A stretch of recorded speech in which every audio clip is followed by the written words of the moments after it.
time. WFGS, streaming online.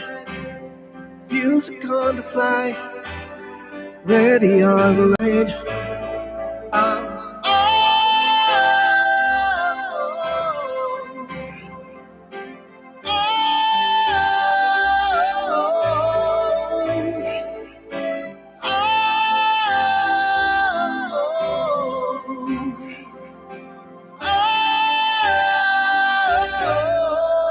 Listen to the top songs of great performance now streaming on W.FGS.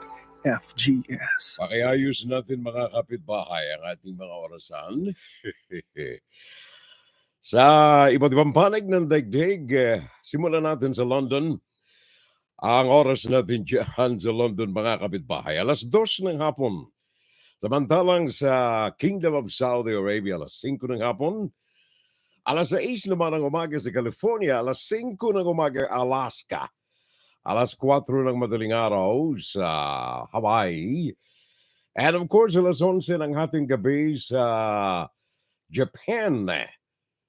Samantalang Australia, 12:00 ng hating gabi. Diyan sa Pilipinas, ang oras natin ay ganap ng 10:00 ng gabi. Philippine Standard Time. Dito naman sa amin silang ang bahagi ng Estados Unidos. New York, 9:00 ng umaga.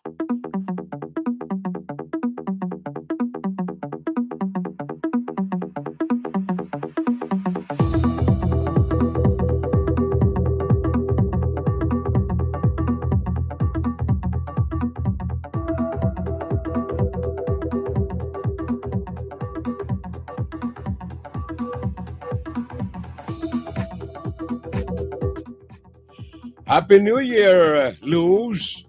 Luz sa Pen Caballo. Diyan sa Las Vegas, Nevada.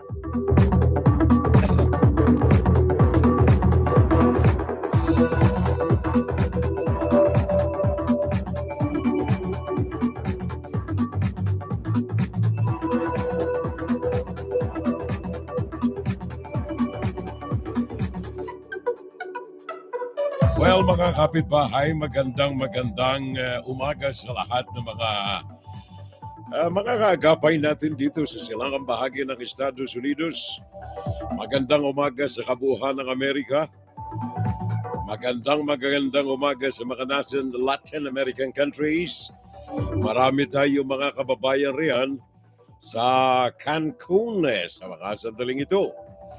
And of course, good morning sa lahat ng mga kaagapay natin from Canada hanggang sa pinakandulo ng Chile, Argentina.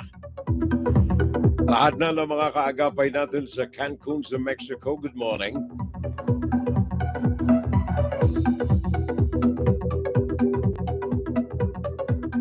And of course, mga nandyan sa Las Vegas, Nevada, kaibigan natin dyan, Luza Payne Micaballo and Dr. Micaballo, good morning. Sa mga nandyan naman sa gitnang silangan Middle East, good afternoon. Mga nandyan sa Jordan, Happy New Year. Yung mga nandyan sa Riyadh, Happy New Year. Yung mga nandyan sa Dubai, Happy New Year, good afternoon. At sa lahat ng mga nasa Middle East countries. And of course, finally, yung mga nandyan sa Asia, good evening to everyone. Unang-unang magdaraos ng Happy New Year ang New Zealand. And of course, susundan niya ang ating Polynesian region. And then susundan ang ating Pinas, ang ating Guam, ang ating Taiwan, ang ating Japan, ang ating Australia. Happy New Year sa lahat ng mga kababayan natin. It's Fun Saturday today. Araw po ng Sabado ngayon, finally, the last day of 2022. December 31, ang inyo pong abang lingkod. Sandali ha. Mabuti ng pakiramdam natin. Ala ha.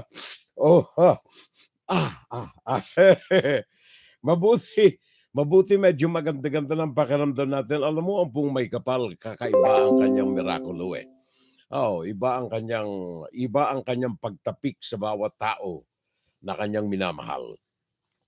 Last Saturday, pagkatapos ng ating programa, ay sinalampak tayo ng lagnat eh. Sinalampak tayo kaliwat kanan ng sampal ng lagnat sa atin nung Sabado eh. Oh, Sabado ng gabi and then Sunday, Monday, Tuesday, Wednesday. Kahapon ay Friday, medyo gumanda-ganda ng pakiramdam natin.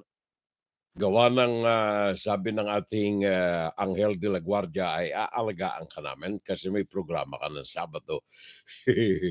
Kaya nandirito tayo ngayon. Kaya mabuti na lamang si Dr. Mikabalo nakaantabay sa atin ngayon eh.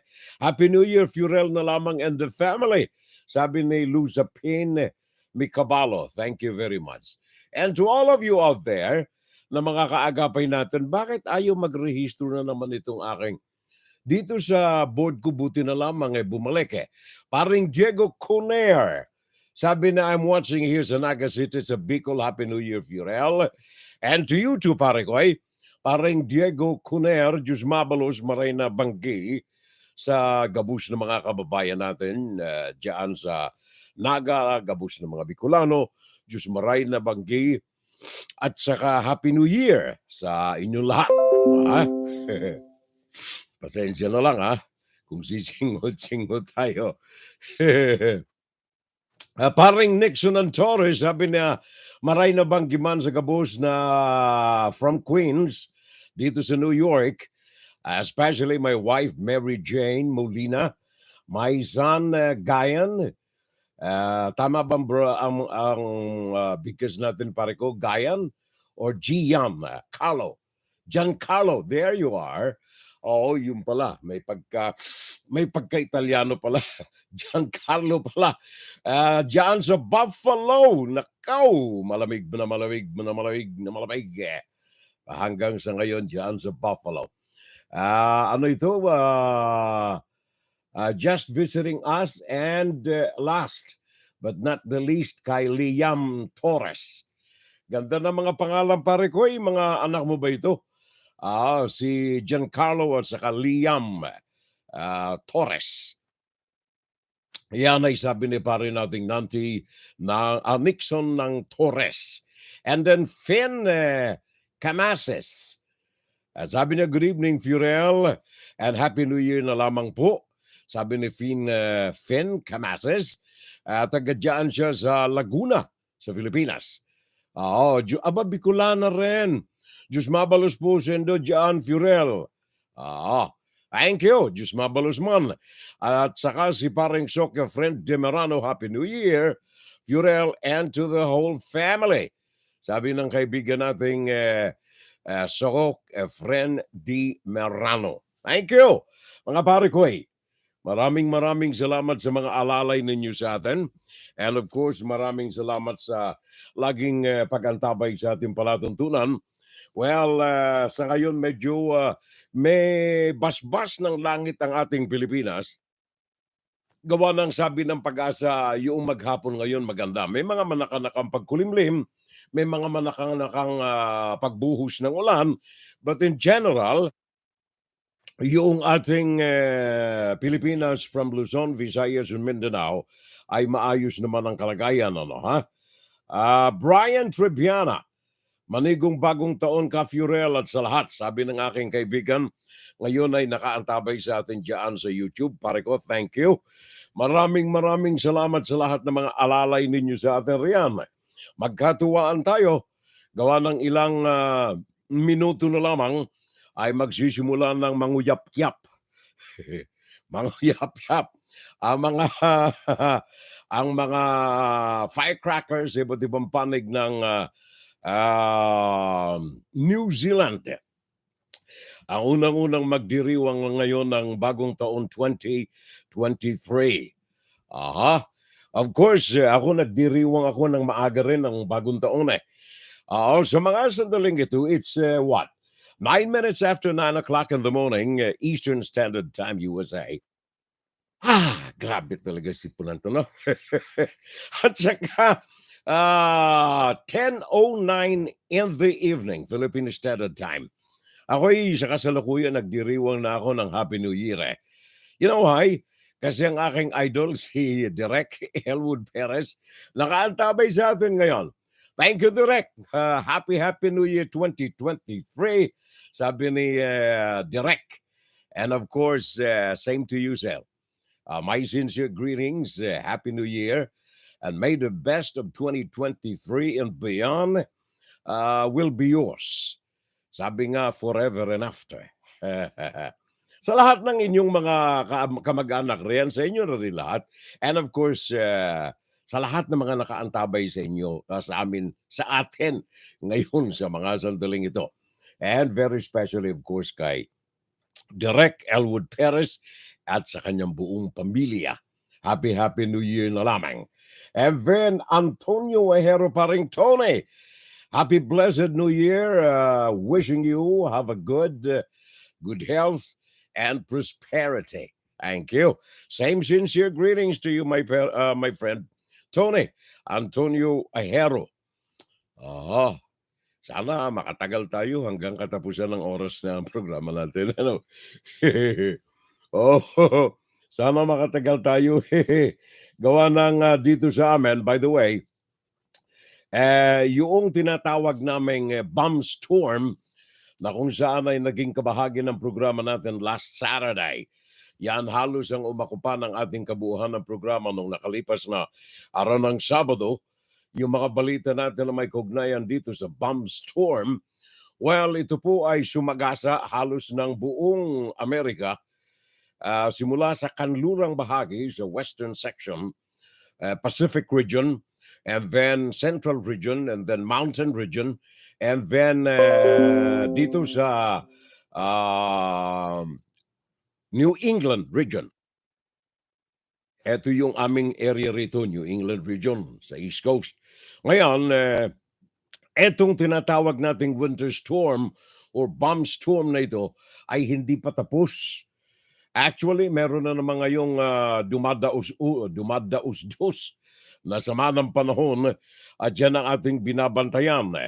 In fact, sa mga reports na natatanggap natin ngayon, up to 10 inches ang bumabagsak na mga snow sa ilang mga areas, metro areas, sa ilang bahagi ng upstate ng Amerika.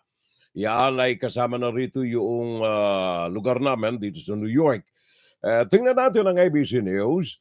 Meron tayong report galing sa Denver, Colorado. Isa ito sa mga sinasalampak sa kasalukuyan ng sama ng panahon. In fact, nagkaroon ng mga banggaan, bumper to bumper, na aksidente sa kahabaan ng Highway 10, Highway 70, I should say, doon sa Denver, sa Colorado. That storm system that has been crisscrossing the country, pounding Denver overnight, as you can see here, causing some pretty significant damage, toppling trees and branches and limbs in its path. This one down here in the middle of a roadway, causing some backup here. This roadway, as you can see, blanketing cars. It's really a heavier, wetter, slushier, again heavier sort of snow, and as a result, it's really weighing down a lot of the things that it's sitting on. Exhibit A here is this tree branch that couldn't bear the weight of the snow and severed off of the tree, came crashing down into this business, shattering the windows there. Up to 10 inches of snow falling overnight at its peak at a rate of about 2 inches every hour, and that heavy, wet snow crippling travel. We saw, the branches into the roadway there, seeing a lot of that over the entire area, crippling travel throughout the Denver metro area with cars stalling out, spinning out, miles of Interstate 70 brought to a complete standstill. And we're seeing video of dozens of cars and semi-trucks stranded across a 5-mile stretch of highway, some for as many as 10 hours. Some people reported to be sleeping in their cars overnight, just waiting for the roads to clear. Denver's airport also hit hard with tarmacs turning into parking lots. One story about an arriving flight stuck on the tarmac for 3 hours waiting to get to its gate.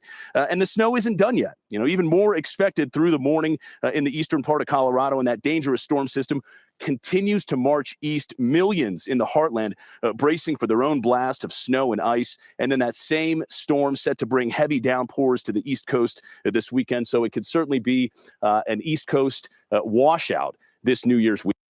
Yan ang ating report galing sa Denver, Colorado. Si Mola Lehi ng ABC News. Napakinggan ninyo ang lagay ng kapaligiran sa naturang lugar. Yung I-70. Ang I ay interstate. Yan ay isang highway, superhighway, na nagkukonekta ng ilang mga estado rito sa Amerika. Ang I-70 na yan ay from Idaho to Denver at saka maraming mga areas pa actually. Kung itutuloy-tuloy mo yan, ay didiretso ka na rin sa ibang mga estado sa Amerika until after na maabutan mo itong New York. Meron pang interstate highway na actually connecting from west to east. Yan ay I-80 from California hanggang dito sa amin sa New York. Kukonekta na rin yan sa after I-80, I-90. Yan ay tuloy-tuloy na. Ngayon, ito pong snow na ito ay nagresulta ng napakaraming mga aksidente. In fact, may mga nangamatay, napakinggan naman ninyo sa loob ng kotse. May natagpuang patay, gawa ng ito ay nag-freeze. Sa lamig sa loob ng kotse, hindi na makaandar ng makina. Yung iba naman ay namatay sa loob, hindi dahilan sa freezing, kundi dahilan sa monoxide, carbon monoxide, na nalanghap ng naturang pasahero.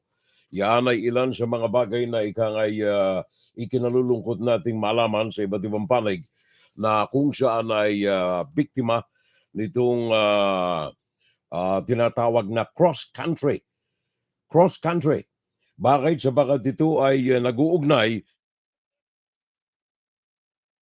hindi lamang ito nananalanta sa isang estado, kundi sa iba't ibang mga estado from west to east. Kaya ang tawag natin dito cross-country storm. Simula pa ito nung tumalikod na linggo, if you remember. Nung tumalikod na linggo, bahagi na ng programa natin. In fact, umako pa na ng mahabang bahagi ng ating programa last Saturday. Etong bomb storm na ito, kung tawagin natin, na nanalanta from west to east dito sa Amerika. Paring Sok Rodrigo. And then paring natin Diego Cuner, Nixon and Torres. We are watching with you. Sabi ni paring Sok Efren D. Marano. And of course, si paring Tony Ahero. Happy New Year na lamang and wishing you a good health. Thank you. And posterity. Wait, thank you so much. Maraming salamat. Pare Boy. Puso ko, sa bayan ko.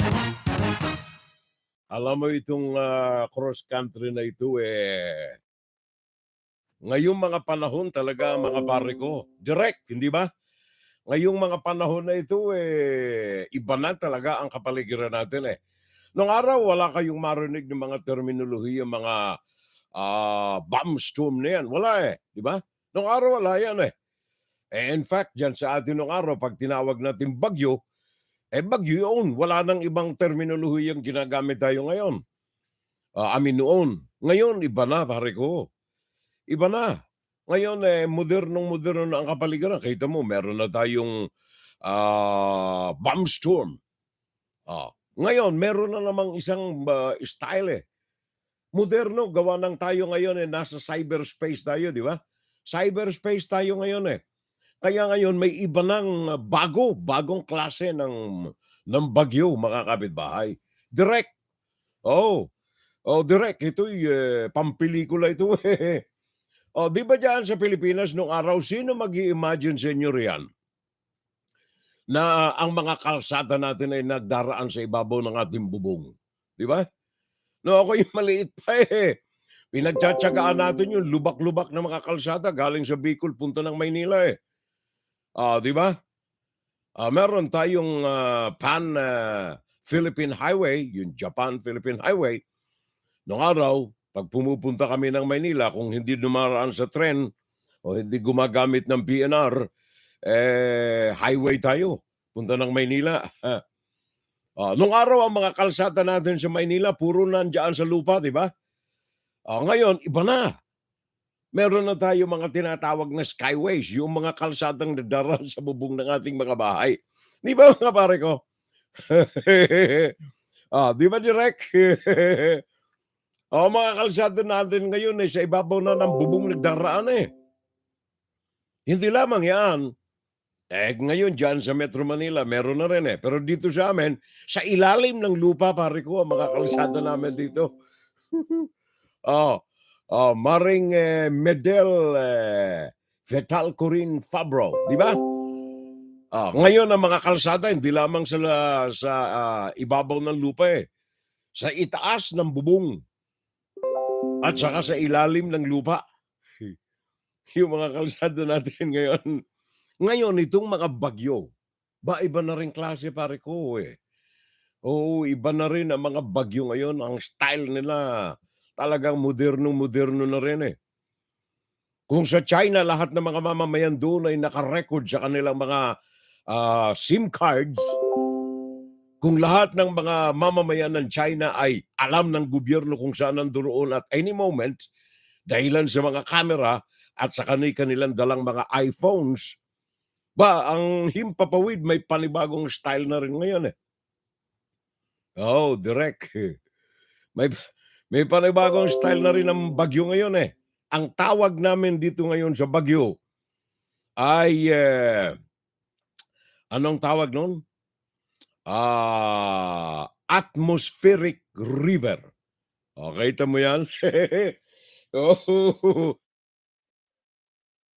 Narinig na ba ninyo yung katagan na yan nung araw? Wala eh.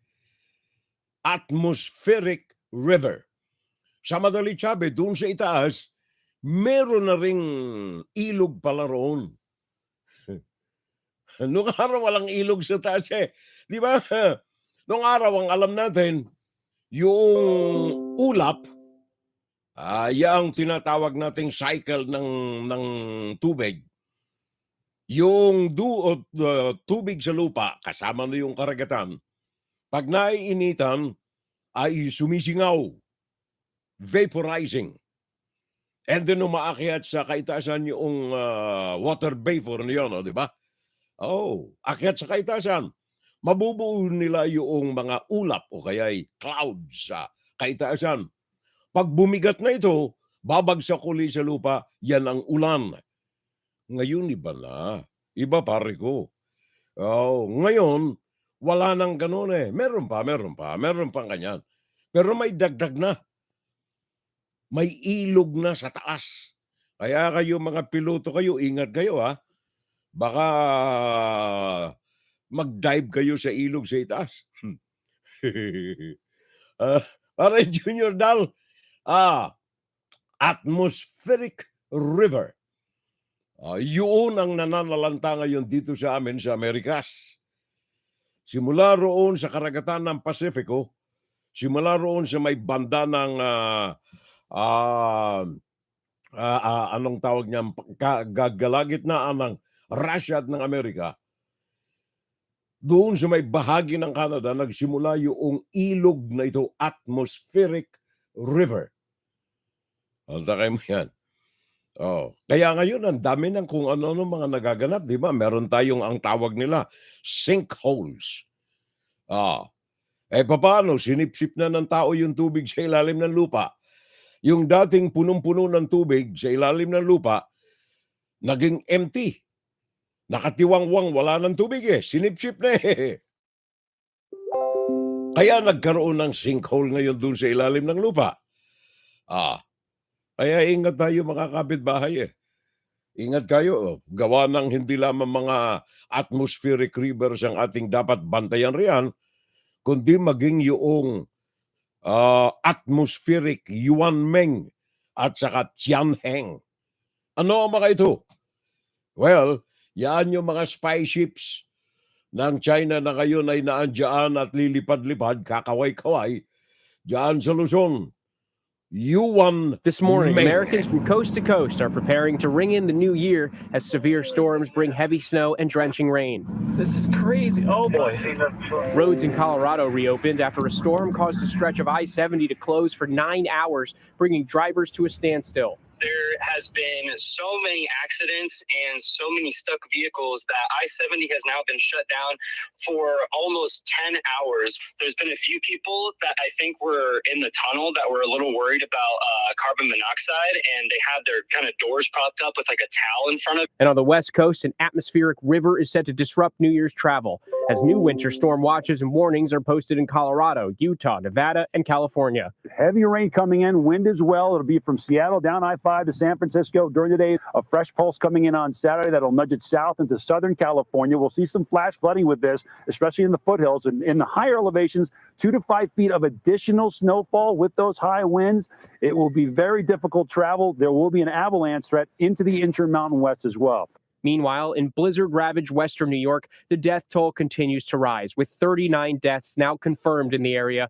And we're learning more about those who lost their lives, including Ladrice Curry, who died after having an asthma attack, the storm slowing rescuers who could not reach her in time. I just want her to know that, like, I loved her, her son loved her, the whole family loved her. Meanwhile, flooding is now the major concern in the Buffalo area. With temperatures rising, the snow is starting to melt. Officials are clearing storm drains in anticipation of any flooding, and the state is on standby with 800,000 sandbags.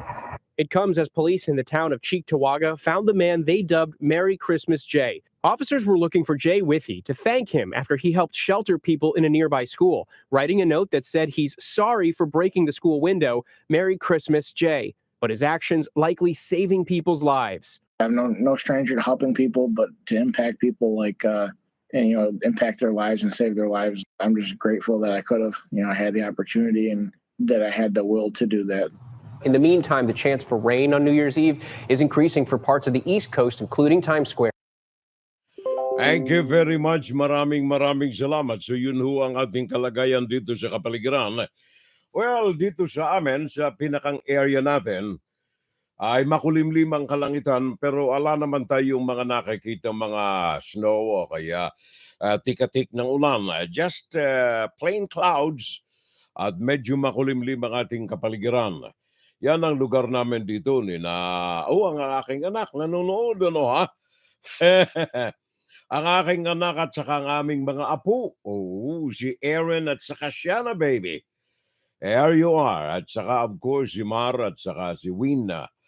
Ang aming isang pamilya riyan sa Belleville. Happy New Year in advance mga anak. At saka kay Maring Medel Fetal Corinne Fabro, Happy New Year na lamang kay paring Junior Dal. Sabi niya, good morning bro at sa lahat ng ating mga viewers.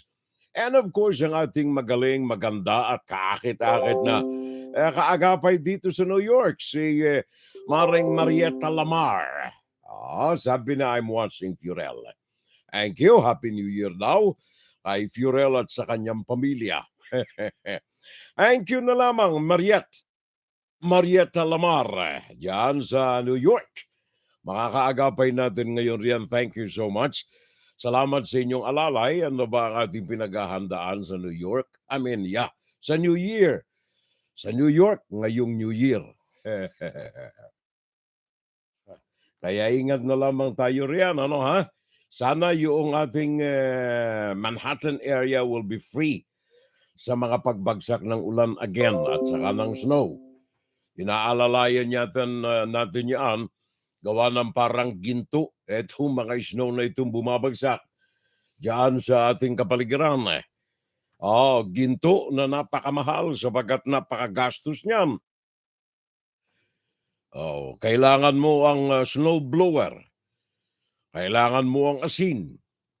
Kailangan mo ang makapal na jacket para makapaglinis ka ng mga daanan o kaya yung mga pasilyo.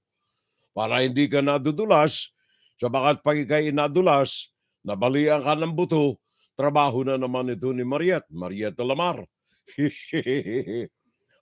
Mga nasa frontline itong ating mga kaibigan na ito O kaya kung medyo sensational yung pagkakabagsak mo riyan, baka gawang ka ng pelikula ni Direk. Baka gawang ka ng pelikula ni Direk Elwood Perez. Kagapay natin ngayon kagapay natin. Hindi tayo iniiwanan itong pare natin Kaya thank you na lamang Maraming salamat na lamang. Ay yung sinasabi ko kaninang mga malaginto na dala nitong atmospheric river. Magtakay mo mga katagana yan, ano? Atmospheric river. Kumaaga pa niya. Paano? Meron na tayong mga skyways ngayon kasi. May mga skyscrapers tayo. Diyan sa Pinas, talagang hindi mo na maiwasan na hindi maglagay ng mga kalsada sa ibabaw ng mga bubong gawa ng sandamakmak ang tao natin riyan.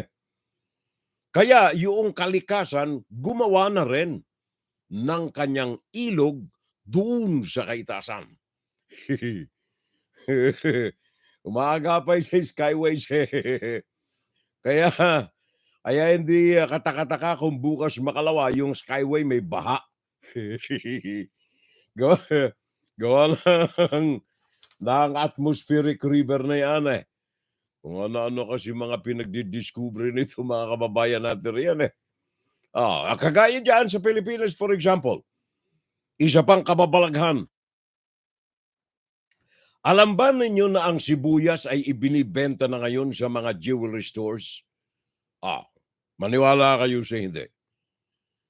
Wala na sa palengke ang mga sibuyas dyan sa Pilipinas. Wala na. Ala na kayong mabibili na mga sibuyas sa mga palengke. Pumunta kayo sa mga jewelry stores, nandoon ang sibuyas. 800 per kilo pati hindi per peraso yun. Mahal 800 pesos per kilo ng pulang sibuyas. Mabibili lamang ninyo itong mga sibuyas na ito. Wala na sa palengke.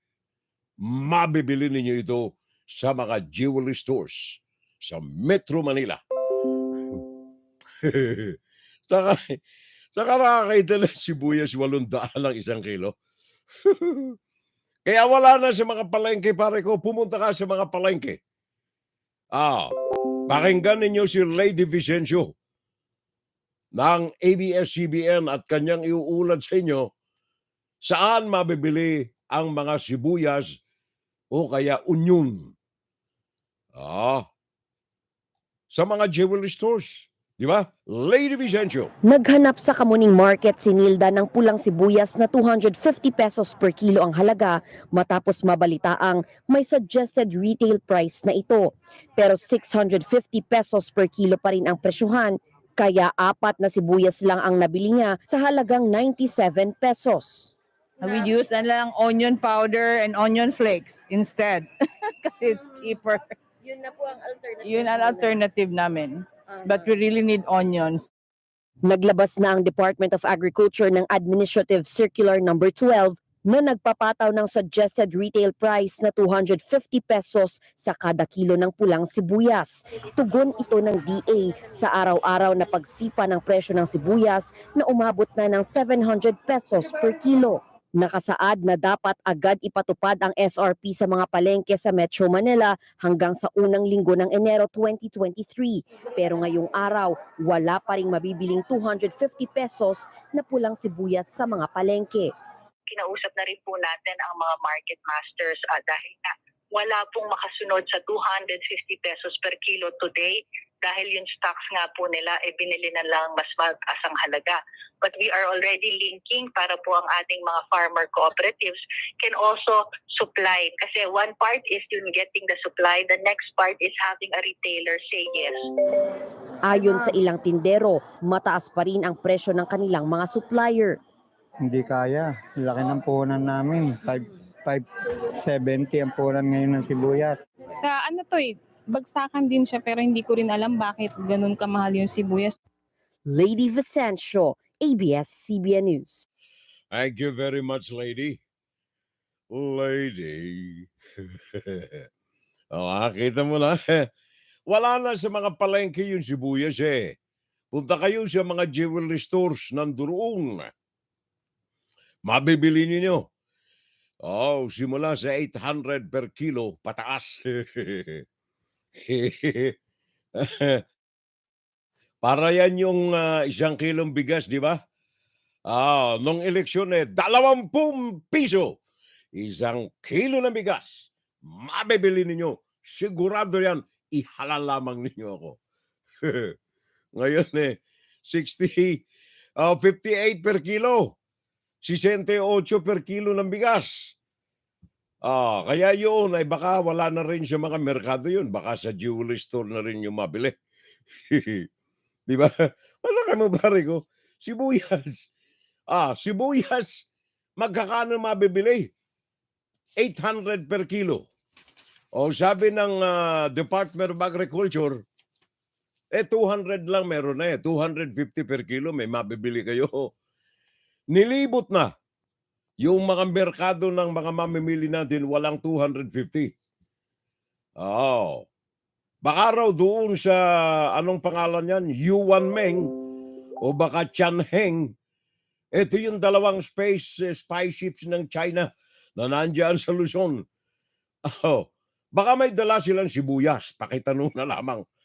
Matakay mo ito kahapon kahuntahan natin itong ilang mga kaibigan natin sa media. Gawa nga nitong mga presyo ng mga pangunahing mga bilihin natin, parang Nantitudio. Happy and prosperous New Year, Furel. At sa buong pamilya at sa lahat ng mga nanonood ng ating FSL around the world, God bless us all na lamang. Sabi ni parang Nantitudio, Willie Villabrosa, California, pare ko ay. Good morning na lamang at Happy New Year na lamang daw sa lahat. Sabi ni paring Willie Villabrosa.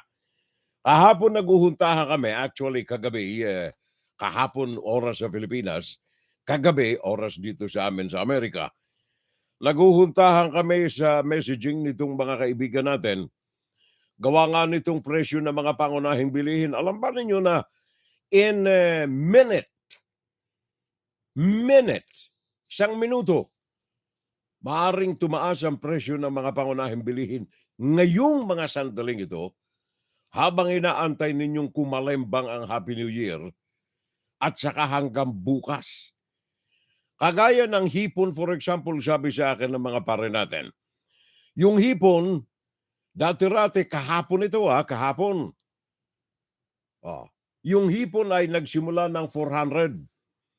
Habang tumitik-tak yung orasan, yung 400 nagiging 500 na. Yung 500 naging 600 na.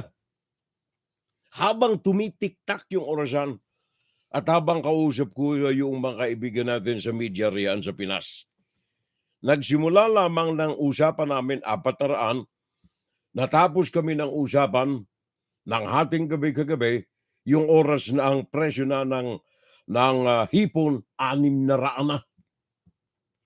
In matter of minutes, 200 ang itinaas ng presyo. Yung pusit, for example, nagsimula ng 300. Natapos kami ng usapan, 600 yung halaga ng pusit. Per kilo yan per kilo. Kaya yung mga ito, wala na sa mga palengke, hindi na nyo mabibili. Doon na kayo pumunta sa jewelry store. Ginawang kwentas, mahal na mahal na yung tahong lamang Diyan ninyo makukuha ito sa mga lugar sa Las Piñas, yung tahong. Dati 150, bago kami nagtapos ng usapan, yung tahong 250 na per kilo. Tahong yan pare ko tahong. Yung galunggong. Yung mga galunggong, siguruhin ninyong nananagalog yung galunggong Baka yung galunggong Chinese ang salita. Nagsimula ng presyo ng usapan namin ng 240 ang kilo ng galunggong. Natapos yung usapan namin 2 oras pagkatapos yung presyo ng galunggong, 350 piso na ang 1 kilo. Kahapon lamang yan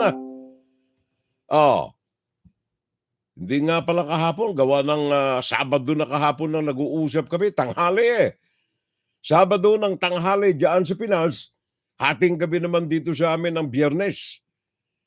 Kaya sabi ko kahapon Pero truth of the matter, Sabado na riyan Habang inaantay yung bagong taon, yung presyo ng mga pangunahing mga bilihin ay lalong tumataas minuto. Malaki mo yan.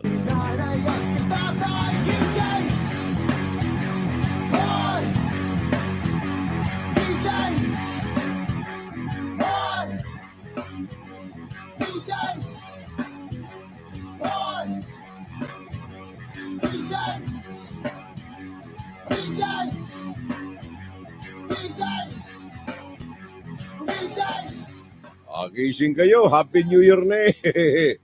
Happy New Year na kaya gising na tayo riyan. Ang sabi ni Finn Camases,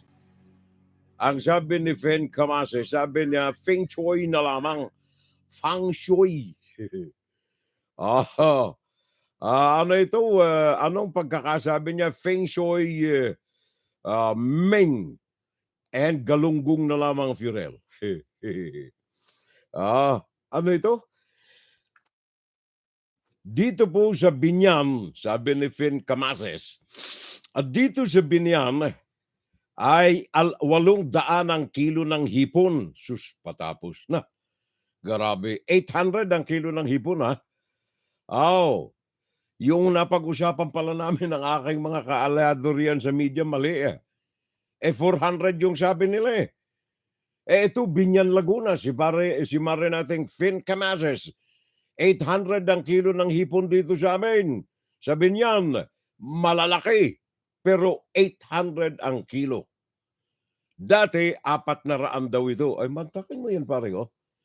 Pareho pala ng usapan namin, ano? 400 dati. Pagkatapos, natapos yung usapan, naging 800 sa kanila. Sa Binyan, Laguna, paring Ben magbuhos. Magkakaminsan masaklap na pag-usapan natin itong mga bagay na ito. Gawa ng nais nating masaya na salubungin ang 2023. Di ba? Gusto natin salubungin maganda, maaya-aya, masaya. May paputok. Ang bagong taon, kaya lamang kapag ganito naman paano kayo magkaka-happy-happy? Na hindi ninyo mabibili yung mga nakaugalian na nating mga bilog na mga prutas. Kailangan 12 iba't ibang uri ng mga prutas na bilog ang kailangang ipunin natin. Bago natin mamaya salubungin itong bagong taon, malapit na. 10:42 na ng gabi sa Pinas. Malapit nang salubungin ang bagong taon. Paano kung wala tayo ng 12 prutas sapagat wala tayong pambili? Paring Jess. Jess Honoro, sabi niya, Happy New Year pa day. At saka mga Mading Hilda. At saka sa buong pamilya, sabi ni pare nating Jess Honoro. Regards pare ko sa inyong lahat riyan, sa buong pamilya natin riyan. Paring Jess, thank you. At saka si paring Nantitudio, happy and prosperous New Year na lamang, Furel. At sa buong pamilya at sa lahat ng mga nakaantabay sa atin sa ating fun Saturday Live. And then si parang Joey Abad, happy blessed New Year, Brother Furel, and more power to you. Salamat, pare ko'y. Joey Abad, thank you so much. Happy New Year sa lahat ng mga Pinoy sa buong daigdig. Sabi ni parang Ben Magbuhos, ingat na lamang tayo mga mariko, mga pare ko. Ingat na lamang tayo at lagi tayong magpakasaya. Kahit anong hilahil.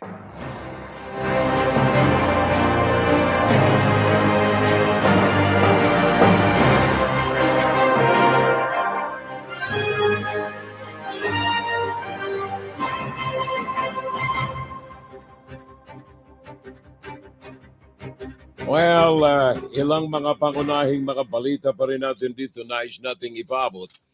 Especially sa mga prominenteng mga sektor ng ating pamahalaan kung inyong mga binabantayan. For example, ang ating Philippine National Police na ayon sa kanilang mga ranggo, sa kanilang pamunuan, they are proud of what they are doing. Ayon sa kanila, ang isa sa kanilang mga ginagawa ngayon ay ang purging o kaya pagkalas sa kanilang rank and file ng mga balasubas, mga salaula, mga tarantado, mga galunggong na mga pulis. Di ba? Ayon dito sa pamunuan kay Mr. Azurin, mahigit sa 2,000 na mga miyembro ng PNP ang isinailalim ng sanction sa iba't ibang mga kaso ng mga minor violations at may 584 na mga pulis ang tinanggal sa serbisyo dahilan sa iba't ibang mga krimen na ginawa ng mga ito samantalang sinasagawa ang kanilang paglilingkod sa bayan. 2,635 police officers ang isinailalim ng disciplinary sanctions dahilan sa iba't ibang mga administrative offenses at mga pagkakasangkot nito sa mga irregularities resulta sa intensified campaign, cleansing campaign ng PNP. Maganda. Kung ito'y totoo, Pakinggan natin si Leah Ilaga ng UNTV. Meron siyang mga kinalap na mga katas ng balita na may kaugnayan dito sa rank and file purging ng Philippine National Police ayon kay PNP Chief General Rodolfo Azurin Jr.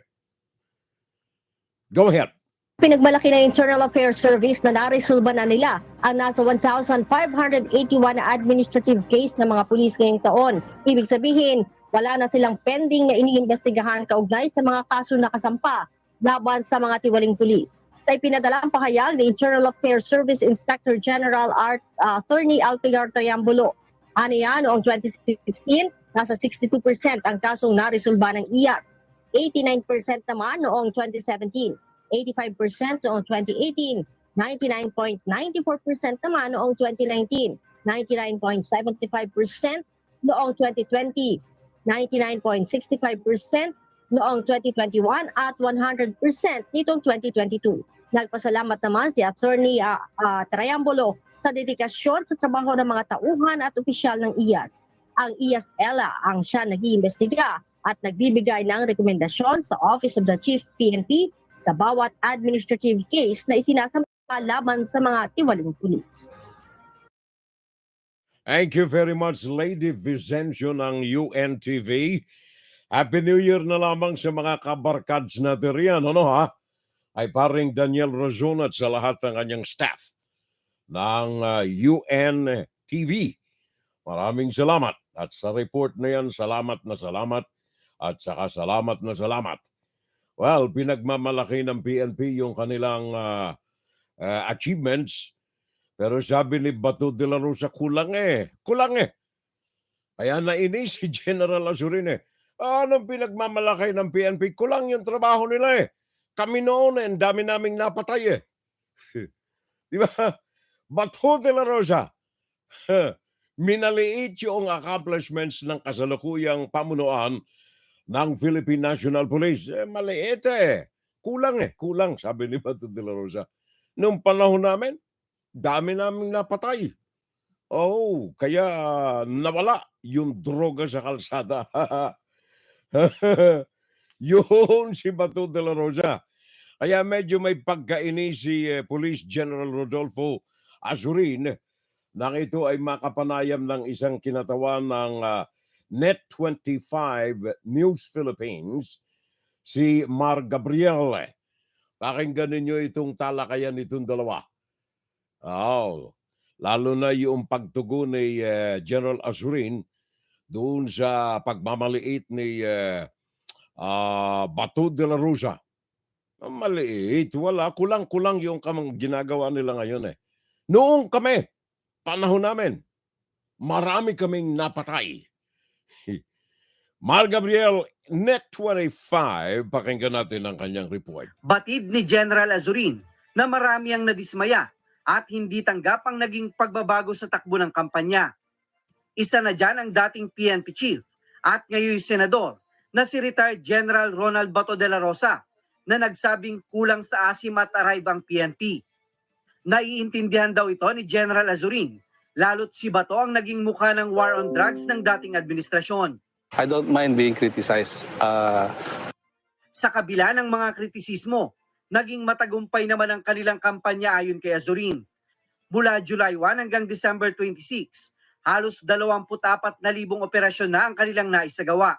Higit 30,000 drug suspect ang naaresto, habang 10.3 billion pesos na halaga ng droga ang kanilang nakumpiska.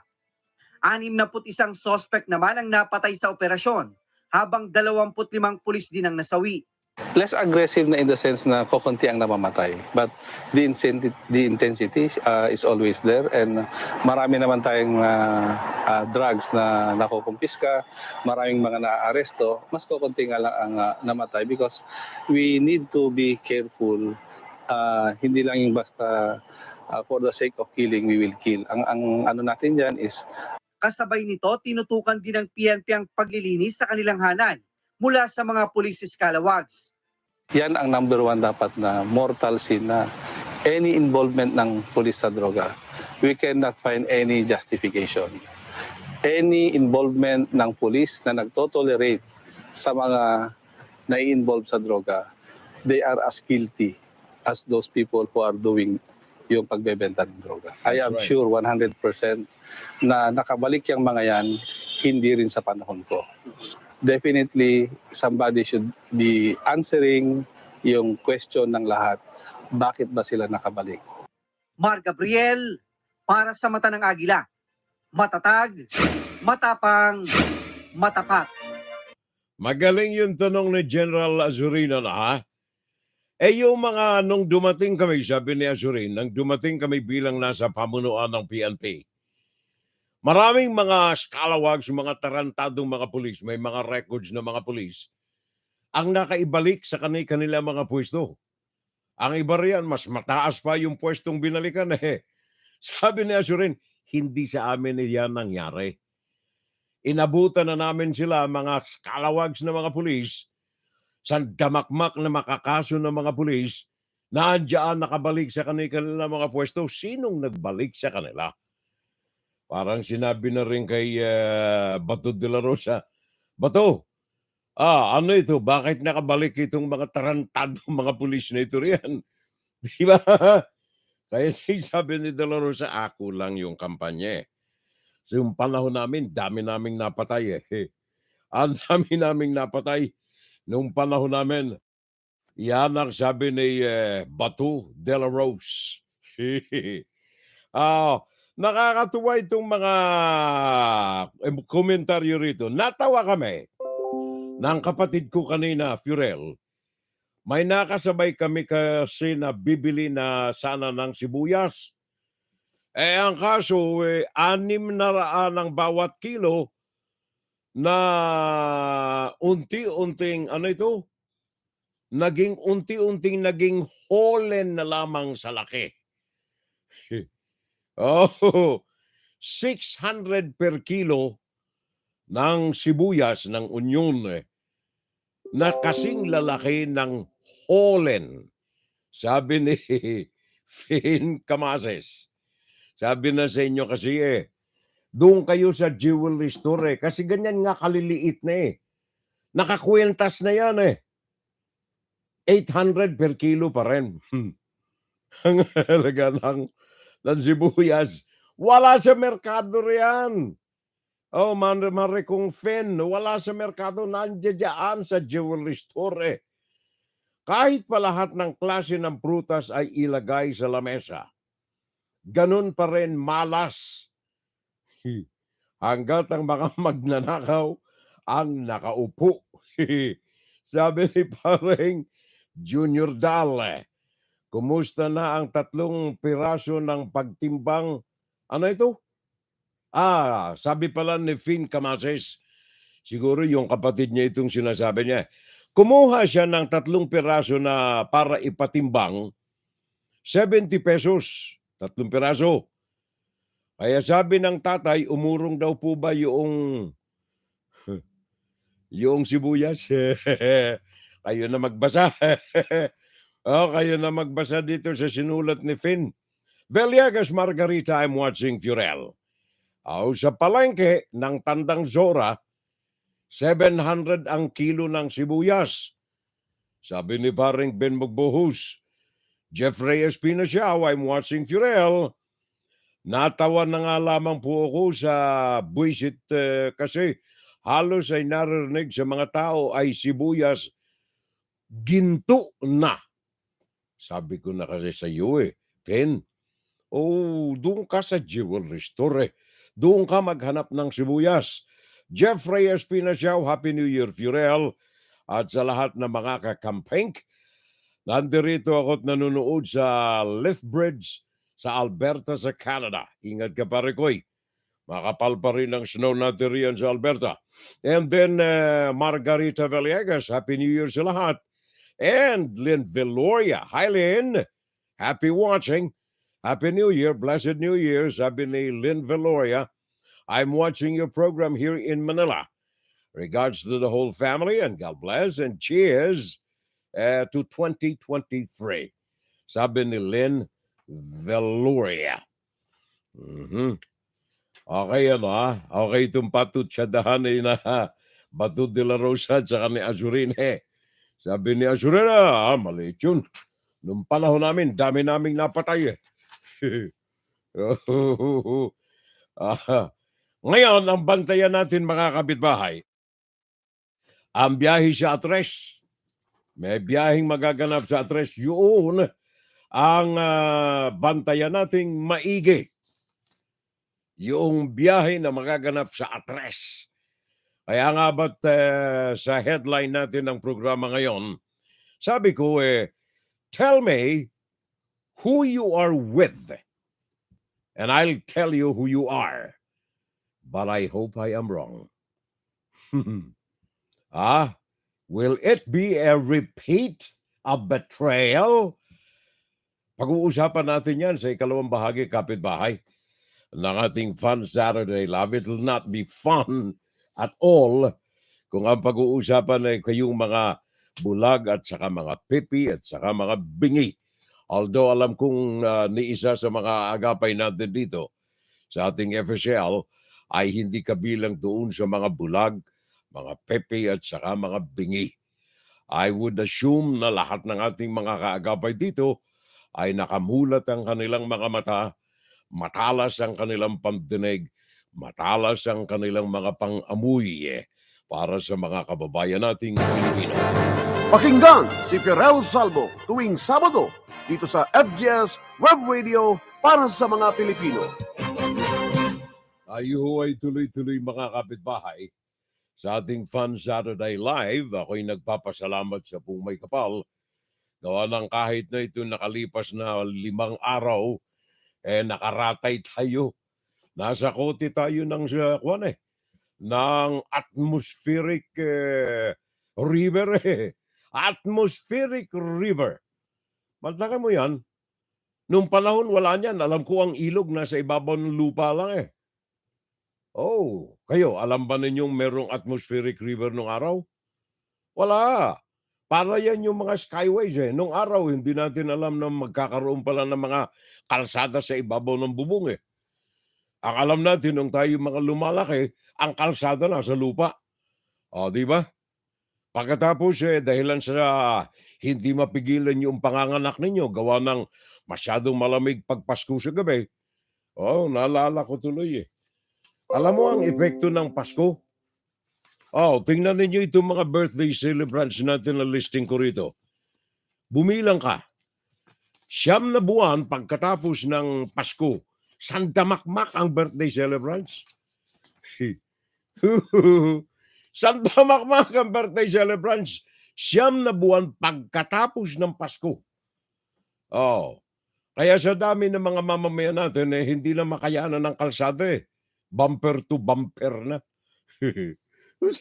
Sabi ng kapit pa, bumper to bumper pare ko. Kaya ang ginawa, skyway na tayo ngayon. Dahilan sa skyway, yung tubig, para magkaroon din ng baha roon sa skyway, meron na rin atmospheric river. Kita na ninyo yan.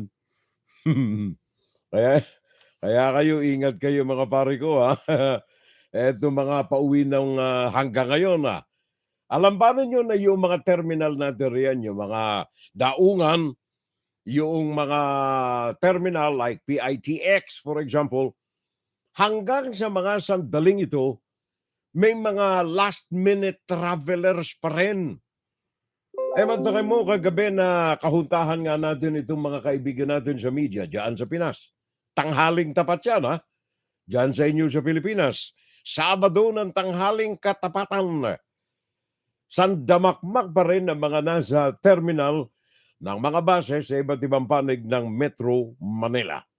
At tinayan ito si Camille Zamonte ng Television 5 ay meron siyang mga kinalap na mga reports na may kaugnayan dito sa mga last travelers natin. Mga umuwi ng probinsya. Bit-bit ang kung ano-ano, pati mga television may mga bit-bit, pati na paputok. Liban na lamang doon sa mga nadiskubre, mate, hindi makasakay. Ayaw iwanan yung mga paputok sa terminal Go ahead. Go ahead. Pauwi na sana ng Naik Cavite ang dalawang pasaherong ito nang biglang harangin ng security personnel sa Parañaque Integrated Terminal Exchange o PTEX. Nakita kasi sa kanilang bagang mga paputok na iuuwi sa probinsya para sa pagsalubong sa bagong taon. Mahigpit na ipinagbabawal ang pagdadala ng paputok sa mga bus dahil sa banta ng sunog. Para sa mga pasahero natin na magbabiyahe pa lang ngayon, kung magdadala ho kayo ng paputok, we suggest na wag na po lang po kayo sumakay dito sa kahit anong terminal. Lahat naman po ng terminal, yun naman po yung policy. Ang ending, di na tumuloy sa biyahe ang dalawang nasita. Ngayong araw, 5 pasahero na ang nahulihan ng mga paputok dito sa PTEX. May ilan namang piniling iwan ang dala nilang paputok sa terminal para makasakay ng bus. Marami pa rin ang humahabol makauwi sa kani-kanilang probinsya. Karamihan sa terminal na natulog para lang makauna sa pagbili ng tiket. Kabilang dyan si Jake at kanyang pamilya. Panggabi din kasi trabaho ko. Tapos dire-diretso kami ng pamilya ko na galing pa kaming Bulacan. Alas 4 pa. Tiyaga lang. Ngayong araw lang, higit 80,000 pasahero ang dumagsa dito sa PTEX. Sa Manila Northport naman, umabot sa higit 71,000 ang dumating para makasampa ng barko ngayong araw. Higit na mas mataas kumpara sa 58,000 na naitala noong Miyerkules. Sabi ng Philippine Ports Authority, ngayong pinili na mas maraming pasahero na bumiyahe. Mas marami talaga yung after Christmas dahil nakabakasyon na po sila sa kanilang tahanan and ito din para maiwas na sila dun sa dagsa ng mga pasahero pagdating po nung papauwi na dahil pasukan na nga ulit sa pagkatapos ng New Year. Bagamat hindi dagsa ang tao sa pantalan sa Maynila, ang ilang kapatid natin sa laot na sasalubungin ang bagong taon. Gaya ni Alfredo, walang nakuhang biyahe sa bus kaya magbabarko pa Bacolod. Okay naman sa akin po kasi ang importante makauwi ako sa pamilya ko, makasama ko yung mga anak ko. Kasi mga 3 taon na hindi ako nila nakita. Sa ganitong pagkakataon naman, mas nararamdaman ang diwa ng pagbibigayan. Nag-ambaga ng mga pasahero para makauwi si Ricardo sa San Carlos, Negros Occidental. Isang linggo siyang stranded sa pantalan matapos lumuwas pa Maynila para ayusin ang SSS retirement benefits. Katong taong nagbigay ng kuwan, patampo ng pamasahe. Maraming salamat po. Umabot na sa 150,000 ang bilang ng mga pasahero na dumagsa ngayon dito sa terminal. Thank you very much, Camille Zamonte ng TV5 Philippines. Maraming salamat. Also kay Leonor Kurata. Happy watching na lamang sa inyo riyan, kayo mga naandyan sa Japan. At sana ay maligaya ang pagdiriwang natin ng ating pagsalubong sa bagong taon. Marin natin riyan, Happy New Year. Furel, I'm watching here sa Shibaken sa Japan, si Leonor Kurata. And of course, Len Veloria dyan sa Maynila. Thank you very much. Salamat for joining our show today. Happy and blessed New Year, my friend. I'm here sa Manila. Regards to the family. And God bless na lamang and cheers to 2023. Thank you. Maraming salamat. Salubungin natin ang bagong taon, mga kapitbahay. Yung anong tawag natin riyan? Medianoche. There you are. Medianoche. Yan, New Year's Eve. sa wikang Ingles. And of course, yung mga inihahanda natin riyan has something to do with our hopes and our desires for the future. Mahabang buhay, malusog na katawan, etc. etc. Kaya yung mga pinaghahanda natin riyan, mga pansit. Di ba? Yun ang paniwala natin eh. Pansit, sabagat yung pansit ay napakahaba ng buhay. Pansit ang isa sa mga pinagkakaabalahan natin riyan. And of course, yung mga delicacies na nakaugalian ng ihanda ng ating mga nanay, mga tatay, mga lolo at saka mga lola, yung mga malalagkit. Gawa ng ang paniniwala ng ating mga ninuno, kapag kumakain tayo ng pansit, mahabang buhay natin. Kapag kumain tayo ng mga malalagkit, ay lalo tayong magmamahalan sa bawat isa. Kaya ngayon ang populasyon ng Pilipinas, 111 million na. Dahilan sa malagkit na pagdiriwang natin kapag araw ng bagong taon. Matakay mo, bumilang ka. December 31, January, February, March, April, May, June, July, August, September. Sandamakmak mga pinanganganak ng September. Sandamakmak. Mantakay mo, misis ko lamang, may 3 kaming anak na pinanganak ng September eh.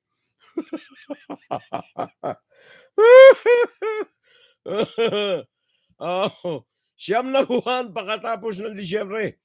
Dito sa listahan ko ng mga birthday celebrants, pinakang mahaba ang buwan ng September. Mantakay mo yan.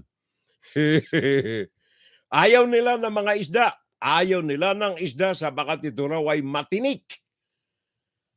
Kaya ayaw nilang magsilbi sa Noche Buena ng isda sabagat ito'y matinik. Ibig sabihin, marami kang sakit sa buhay na mararamdaman sa buong isang taon. Kaya ang isda, no sa Noche Buena. Isa pa, manok. Walang maghahanda ng manok sa Noche Buena. Bakit? Isang kahig, isang tuka ang manok. Ganyan tayo mga Pinoy di ba? Sandamakmak ang ating mga pamahiin eh. Pag-araw ng Noche Buena, pagsalubong sa bagong taon, walang manok, walang isda. Matinik sa buhay ang isda. Isang kahig, isang tuka ang manok. Ayaw natin yan. Gusto natin prosperous New Year. Kaya ang gusto natin mahabang buhay, kaya may pansit. May 12 prutas na mga baylog. Upang maging baylog ang ating buhay sa loob ng 12 buwan. Yan ang paniwalang Pinoy. WFGS Broadcasting worldwide, day and night time. WFGS streaming online, music on the fly, ready online.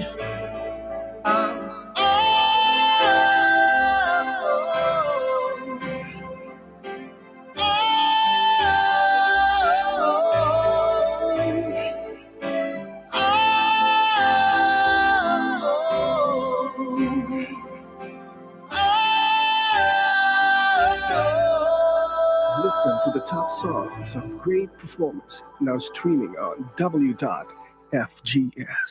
Pakiayos natin mga kapitbahay ang ating mga orasan. Happy New Year, paring Archie. Archie D. Rockers ang ating magaling na composer, songwriter at saka singer.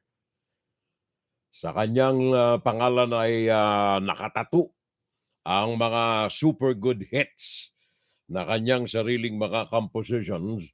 Yan si Archie D. Rockers. Well, ang oras natin mga kapitbahay ay 9 minuto makalipas ang 11 ng gabi. Philippine Standard Time, 10:09 in the morning. Eastern Standard Time dito sa USA, panahon ng ating insight. Insight, kuro-kuro, opinion, and Saturday Live. Mga pare ko, mga mare ko, Happy New Year sa inyo lahat riyan. Ang oras natin sa Pinas 11:09, just 51 minutes ay Happy New Year na tayo 2023. Ngayon, sa mga pamahiin ng mga sinabi natin, mahabang buhay, pansit, kailangan bilog para bilog ang ating kinabukasan, maganda solido, matamis, may mga prutas tayo, 12 riyan. And of course, kailangan walang manok, walang isda, sabagat matinik ang buhay ng ganyan. At saka maghihikahus tayo, isang kahig, isang tuka. Ngayon merong babiyahe papunta ng China. Kaya nga ba sabi ko sa heading ng ating palatuntunan ngayong araw na ito, tell me who you are with. Sabihin mo sa akin kung sinong kasama mo riyan. And I will tell you who you are. But I hope, umaasa ako, na hindi ikaw ganyan. Yan ang ating mga katagan na nais natin pag-usapan ngayon because I am afraid of a repeat of betrayal. Nangangamba tayo, malaki ang kutob natin, malaki ang anong tawag niyang pangamba natin na baka maganap na naman yung naganap about 20 years ago. 20 taon na. I hope alam na ninyo yung mga pangyayaring yan 20 taon na nakalilipas. Because we do not want to have a repetition of the betrayal.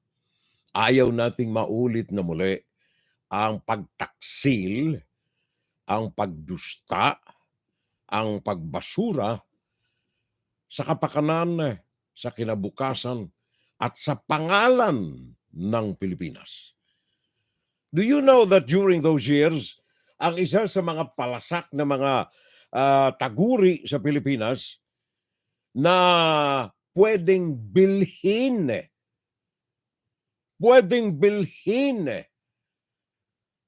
ang desisyon ng pamahalaan 20 years ago. Masaklap, masakit, pakinggan, ano ha? Bakit natin binabalikan ang 20 taong na nakalipas sa kasaysayan ng Pilipinas? 20 years, hindi ito yung martial law. It was after martial law, 20 years. So bakit natin kailangan balikan? Again, let me ask you, tell me who you are with. And I'll tell you who you are. Marcos' China state visit to push through despite the COVID-19 surge. Isa ito sa mga headlines sinulat ni Beatrice Pinlac ng Philippine Inquirer. Sabi niya, even as China is facing a fresh surge of COVID-19 cases, President Ferdinand Marcos Jr. will be flying to the country for a state visit starting January 3 days from now. Foreign Affairs Assistant Secretary Nathaniel Imperial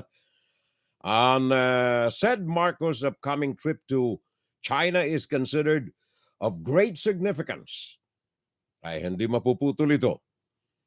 And there is an expectation that the state visit will set the tone of bilateral relations between the two countries in the next 6 years or 5 years.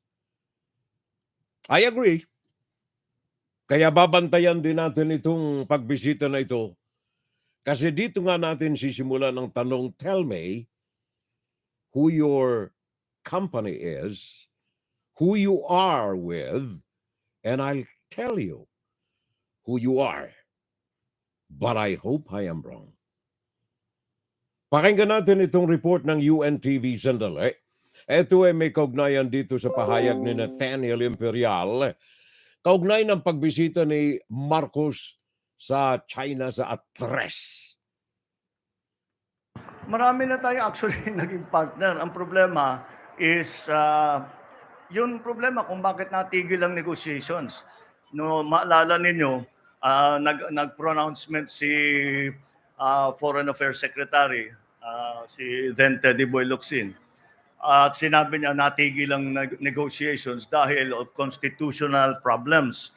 Ang talagang nangyari dyan is kasi kine-claim ng China, kanila yun.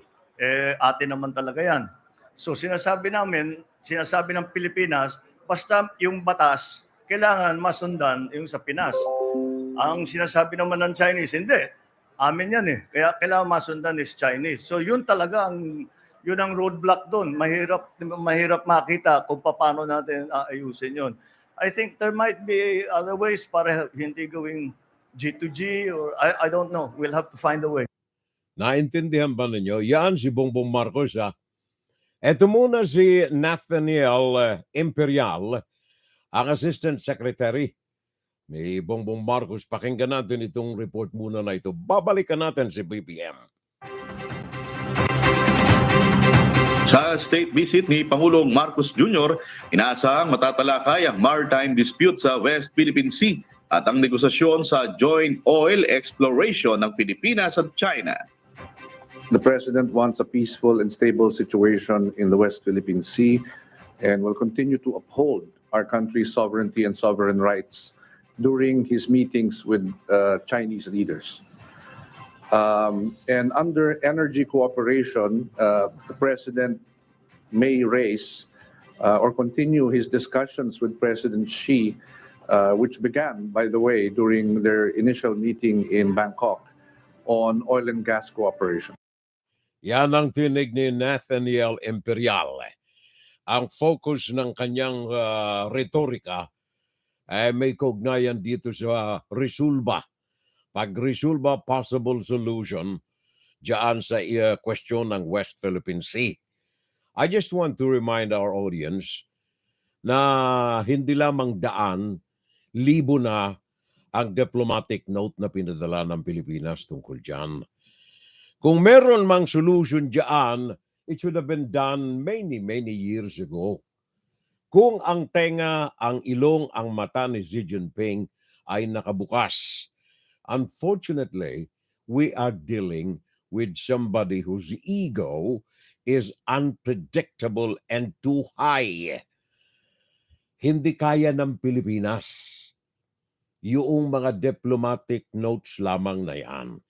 So, eto na nga. Kaya ko inuna yung pahayag ni Bongbong Marcos para malaman ninyo kung ano ang nasa sa isip, kung papaano niya haharapin ang isang matayog, may definidong paninindigan, may mayabang na sarili, Xi Jinping, paano sasalubungin ni Bongbong Marcos ito?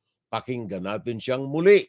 Pakinggan nating maiging muli kung may mapupulot kayong idea dito sa kanyang sinabi. Marami na tayo actually naging partner. Ang problema is yung problema kung bakit natigil ang negotiations. No, maalala ninyo, nag-pronouncement si Foreign Affairs Secretary, si then Teddy Boy Locsin. At sinabi niya natigil ang negotiations dahil of constitutional problems. Ang talagang nangyari dyan is kasi kine-claim ng China, kanila yun. Atin naman talaga yan. So sinasabi ng Pilipinas, basta yung batas, kailangan masundan yung sa Pinas. Ang sinasabi naman ng Chinese, hindi. Amin yan eh. Kaya kailangan masundan is Chinese. So yun talaga yun ang roadblock doon. Mahirap makita kung paano natin aayusin yun. I think there might be other ways para hindi gawing G2G or I don't know. We'll have to find a way. May laman ba? May nakita ba kayo at least katas man lamang ng kaalaman doon? Ha? Meron? May narinig ba kayo maayos? Para yan ito eh. Para yan ito. Ito, pakinggan ninyo. Para kayo, salita ka nga. Anong gustong mangyari natin? You know, and mga kababayan, ating nasagap sa Palasyo, sa mukhang ano, no? Mukhang ano? Recently. Mhm. So, Oh. yun po. May show na kagad, wala pa. Ang balita po nga natin ay so wala pong na ano, no? And somehow English ka pa. and wala na. Parang ganon, di ba? Haba ng sinabi eh. Napakahaba ng sinabi, wala namang sinabi. Yun ang masaklap, yun ang mapanganib riyan. You are to face Xi Jinping, a dictator, a communist, a ruthless leader. Haharapin mo pagkatapos ganyan ang mga katagang bibitawan sa Mr. Xi Jinping. and and so ito meron din. Kailangan magkaganon para ganon eh. Kasi kung gaganunin mo yung ganon, hindi mo magaganon yan eh. Kailangan magganon ka para magkaganon-ganon kayo para ang ganon ay maging ganon. Para maliwanag ang ganon, hindi ba? Kailangan ganunin mo talaga. Sabagat kung ikaw ay gaganyan-ganyan at hindi mo magaganon, walang magaganon. Diba? Parang ganyan. Now tell me, Mr. President, who you are with. And I'll tell you exactly what will happen. I hope it won't. Will it be a repeat betrayal? Pagtataksil sa mga Pilipino kababayan? Ayon dito sa report ng Associated Press, the Philippines as President Ferdinand Marcos hopes to sign a number of agreements during a visit to Beijing next week. That comes amid ongoing territorial dispute in the South China Sea. A statement from the Philippine Department of Foreign Affairs on Thursday said a number of projects were under discussion, including agriculture, renewable energy, nickel processing, tourism, and bridge construction. Pag-uusapan natin yan itong mga ganitong, mga bridge construction na ito, yung mga tourism na yan. Narinig ko na ito 20 years ago eh. That is my medal of serving 58 years in the media. Fresh in my mind, 20 years ago, the same thing happened diyan sa Pinas. Sabi rito pa rin ng news item ng Associated Press, Marcos is due to meet the Chinese leader Xi Jinping during his January 3 to 5 visit as head of a very large delegation. Whoa! Tell me who your friends are. Tell me who you are with. I'll tell you who you are. Associated Press. To meet Chinese Xi Jinping as head of a large business delegation. Narinig ko na ito 20 years ago. Sino ang mga kasama niya? Number 1, of course, the First Lady. Nandyan yung kanyang asawa. Number 2, Gloria Macapagal Arroyo. Maraming mga nakakabit na mga... Ito, pag nabanggit itong pangalan na ito, naninindig ang balahibo ko eh. And this is the reason why I keep on repeating 20 years ago events. Sabagat ang pangalan nito ay fresh ko dyan sa insidente na yan.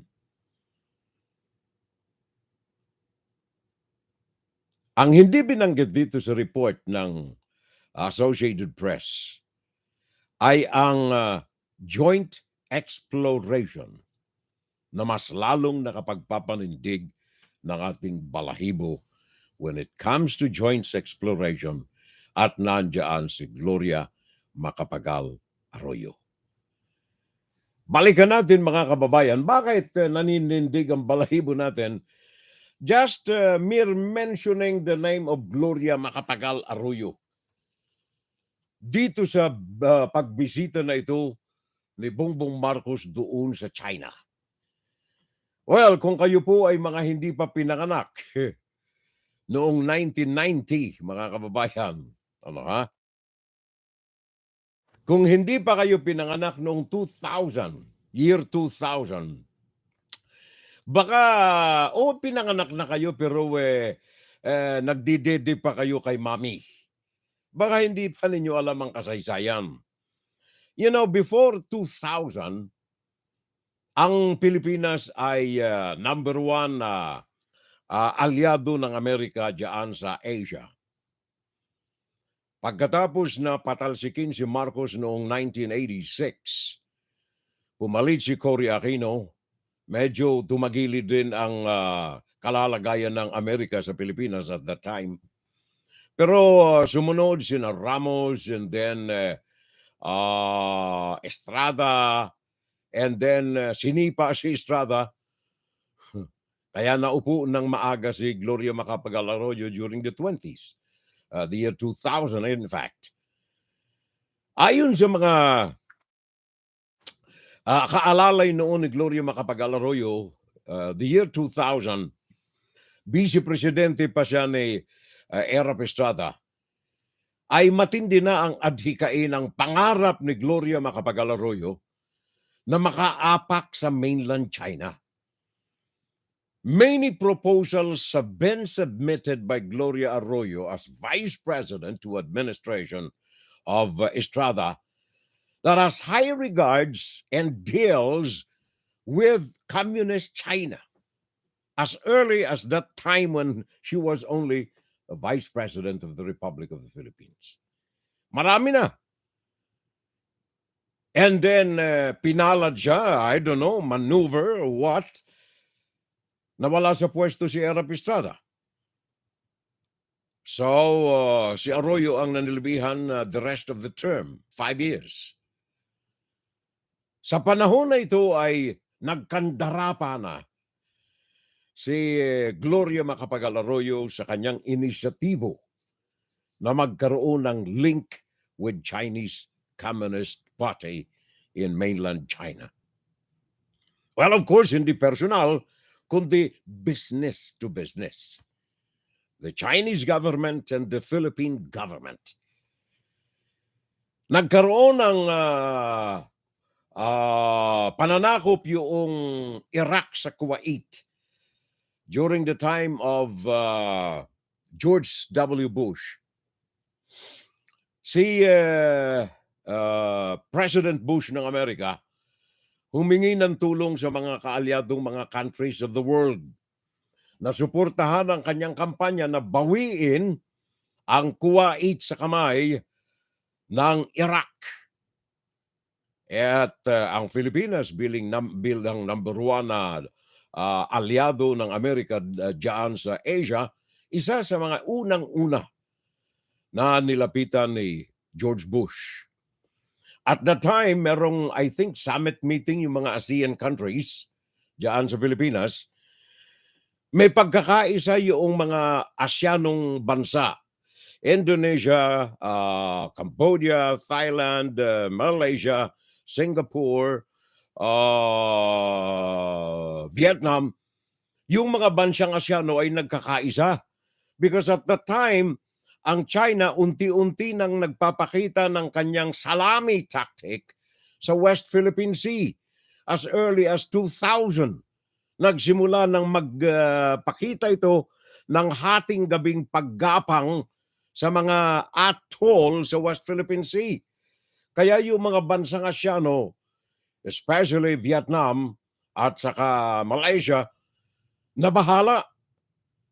Sabi nila kailangang iisa lamang ang desisyon nating mga Asian countries laban sa China.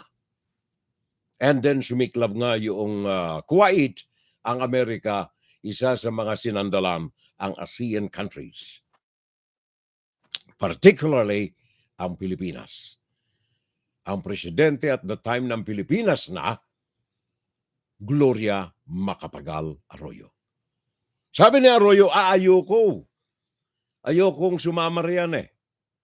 Ayokong makiisa sa adikain ng Amerika na tumulong upang bigyan ng kalayaan ng Kuwait.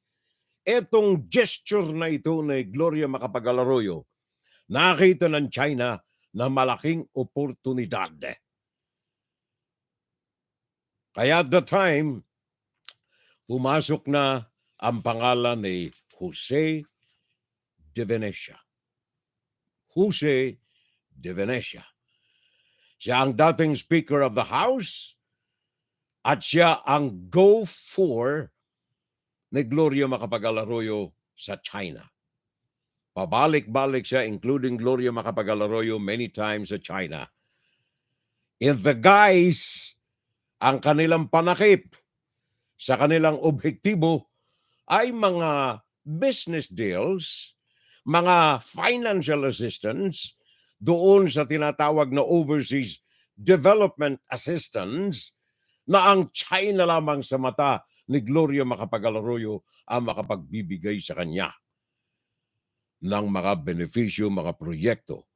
Kaya yung mga tinatawag nating mga daang bakal, pero Karel, sa panahon ni Duterte, eto'y continuation lamang, kapitbahay. Continuation lamang.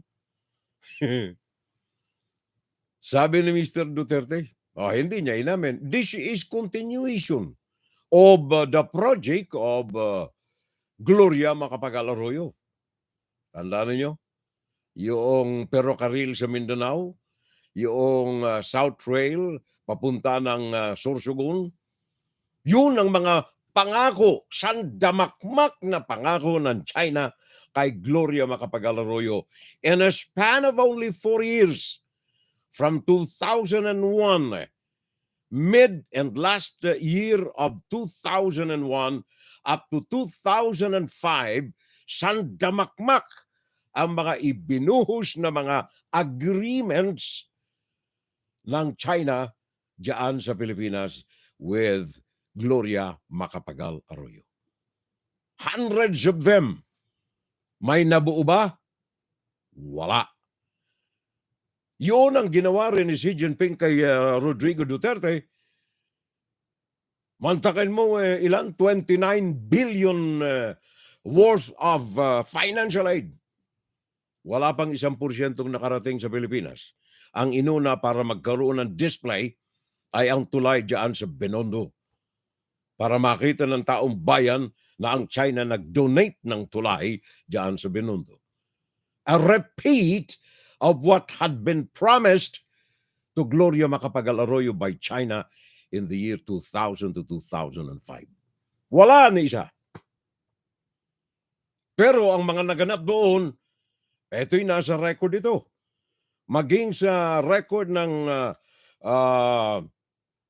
US-China Commission, sa mga records nila, nandoon nakatala ang talamak na bribery, corruption among the participants sa mga projects na ito between the Philippines and Communist China.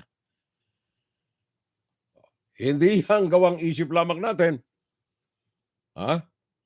Ngayon, ang isang matindiri ang kapitbahay, actually hindi yung ZTE Hindi yung National Broadband Network ang pinakang main issue riyan Ang number one na multi-million or multi-billion project ay ang pagnanasa ni Gloria Macapagal-Arroyo at saka ng Chinese Communist Party na magkaroon ng deal na magmina ng gas, ng langis sa loob ng teritoryo ng Pilipinas. 85% ng teritoryo sa loob ng economic zone ng Pilipinas bubuyang-yangin sa ilalim ng kontrata between the Chinese Communist Party of China or between China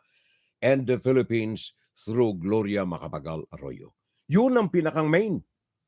Ang kaso, nabusisi ng Senado na hindi niya kaalyado at the time at ang mga mayoriya ng congressmen na hindi niya kaalyado, nabusisi. So taon-taon ay pinagharapan siya ng mga kaso ng impeachment dahilan sa corruption. Hello, Garci, naka-wheelchair ako. Remember? Yun ang dahilan, kababayan. Main reason, and yun din ang nakatakip na agenda ngayon ng pagbisita ni Bongbong Marcos sa China, ang pagtalakay sa issue ng exploration and drilling ng mga langis ng gasolina sa West Philippine Sea sa loob ng exclusive economic zone ng Pilipinas. At the time, mga kababayan, panahon ni Gloria Macapagal-Arroyo, maraming mga observers, not only from the Philippines, kundi mga observers sa politika sa daigdig, ang nangamba nang mabunyag na ang talagang main purpose ng pagbabalik-balik ni Gloria Macapagal-Arroyo sa China ay ang joint exploration and oiling or drilling of gas and oil sa West Philippine Sea. Ang talagang pinakang main purpose ng dalaw na yan, sabi ng mga nagmamasid, ito ay pagpapakawala. Ito ay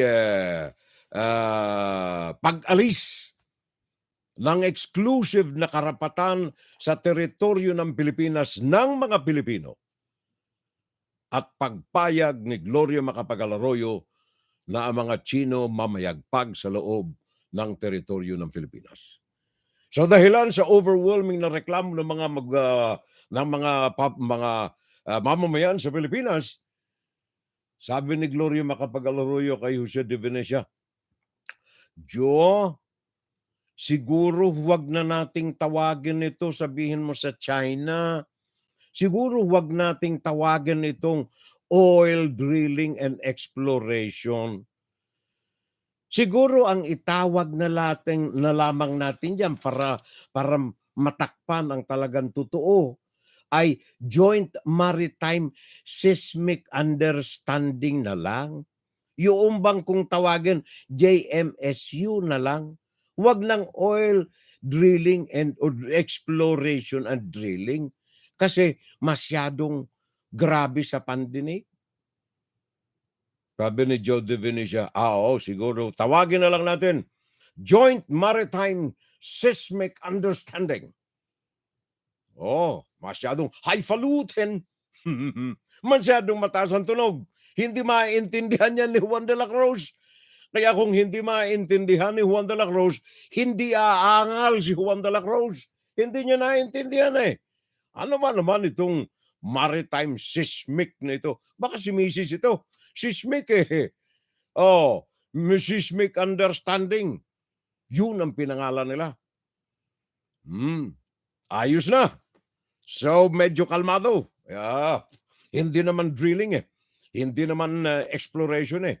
Titingnan lang natin, baka dito pwedeng maglindol-lindol dito. Seismic eh.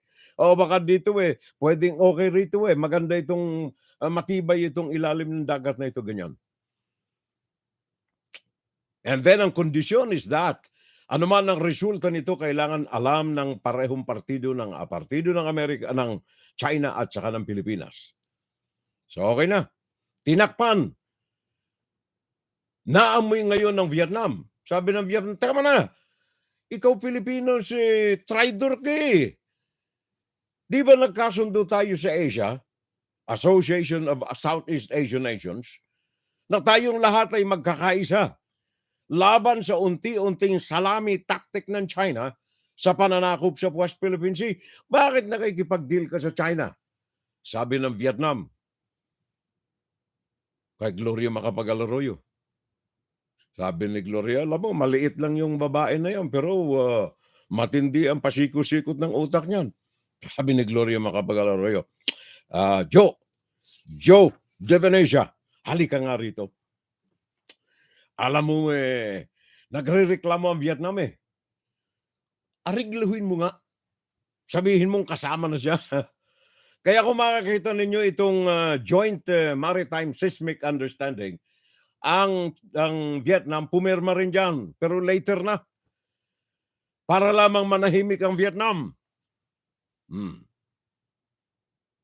Ang isa sa mga kumikilos dyan libang kay Joey De Venecia ay ang ginawang, I think, director ang posisyon or chairman ng Philippine National Oil Company, si Ed Manialak. Remember the name? Edward Manialak. Appointed ni Gloria Macapagal-Arroyo, isa sa mga legmen ni Gloria Macapagal-Arroyo dito sa mga transactions na ito with China. So itong mga ito, naalala ninyo pati yung anak ni De Venecia? Anong pangalan niyan? Jose De Venecia III. Remember, nasa exploration din itong anak ni De Venecia na ito. Nag-away yung magtatay, nagsabunutan, nagpakalbuhan yung mag-ama. Bakit? May interest din yung anak na magkaroon ng exploration, although doon ako mas panig sa anak, sabagat ito ay sole Filipino entrepreneurs. Nag-away yung mag-ama. Nagpalabasan ng mga baho. Yun ang panahon ni Gloria Macapagal-Arroyo, mga kababayan. Lalo pang nagkaroon ng matinding alingas-ngas nang lumabas na lahat ng mga deals pala na ito ng Pilipinas sa China may kaakibat na lagayang sangdamakmak. Remember yung issue na habang naglalaro ng golf, kawawa si Mr. Binay habang naglalaro sa golf, sabi doon kay, sino yung assistant secretary ni Macapagal? Anong tawag niyan? I don't know kung assistant. Basta yung, sir, eto, may bag hurian, may laman ho yan 200. Nakabag 200. Yung pala 200 milyon. Remember that? 200 million. Lagay. Safekeeping. Habang nag-golf. Yun ay ilan sa mga bagay, mga kababayan, nakaakibat ng pangalan ni Gloria Macapagal-Arroyo. Ngayon siya ang number 1 sa likod ni Bongbong Marcos na negotiator doon sa China sa Enero 3. At mo yan. Kaya sabi ko nga kanina, itinago pa sa pangalang Joint Maritime Seismic Understanding. In reality, yun ay oil exploration and drilling. Sa kondisyon na paghahatian ng Pilipinas at ng China ang anumang makukuhang langis diyan. Ngayon, natapos yung tinatawag nilang exploration, seismic understanding. Sabi ni Gloria Arroyo, asan yung kopya namin ng result? Sabi ng China, hindi pwede. Kami gawa nito eh. Hindi ikaw pwede kopya. Kami lamang may kopya nitong result ng Joint Maritime Seismic Understanding. Wala naman tayong pinaksabi na ikaw kopya ka ng resulta nito. Wala eh. Di ba? Yun, mga kababayan. Ngayon, kung titingnan ninyo ang pangalan ni Gloria marami pa sana akong gustong banggitin. Kaya lamang yung boses ko medyo namamaos na eh. Medyo namamaos ng boses natin eh. Pinaabot ko lamang sa inyo ang pinaninindig ng balahibo ko dito sa napipinto na pagbisita ni Bongbong Marcos sa China kasama ang kanyang chief negotiator na dating naka-wheelchair sa Hello Garci na nakukulapulan ang pangalan ng sandamakmak na mga anomalya samantalang siya ay wag nang yung iba. Samantalang siya ay nasa dealings with Communist Chinese Party o Communist China. Alala nyo, yung panahon niya, maraming mga kababayan nating mga Pilipino, I don't know kung bakit walang nanagumpay. Nagkaroon sa kanyang panahon ng Operation Freedom Eagle. Remember that? mga kapita-pitagan ng mga sundalong hindi matiis ang anomalya, ang corruption sa gobyerno sa ilalim ni Macapagal Arroyo, nagkaroon ng Oakwood Mutiny. Remember that, sa Makati. Iyay mga bunsod ng ilang mga anomalya hindi lamang sa larangan ng Chinese relations, kundi remember yung fertilizer scam? Oh. Sandamakmak na mga senador at congressmen ang nasangkot dito na ang nagtuturo, ang itinuturong nasa pamunuan nito ay Gloria Macapagal Arroyo. Sa kanyang panunungkulan sa ikalawang pagkakataon from 2004 hanggang 2010, sandamakmak ang mga reklamo na sa kanyang administrasyon. Nandiyan ang Hello Garci na naging sanhi ng kamatayan ni Fernando Poe Jr.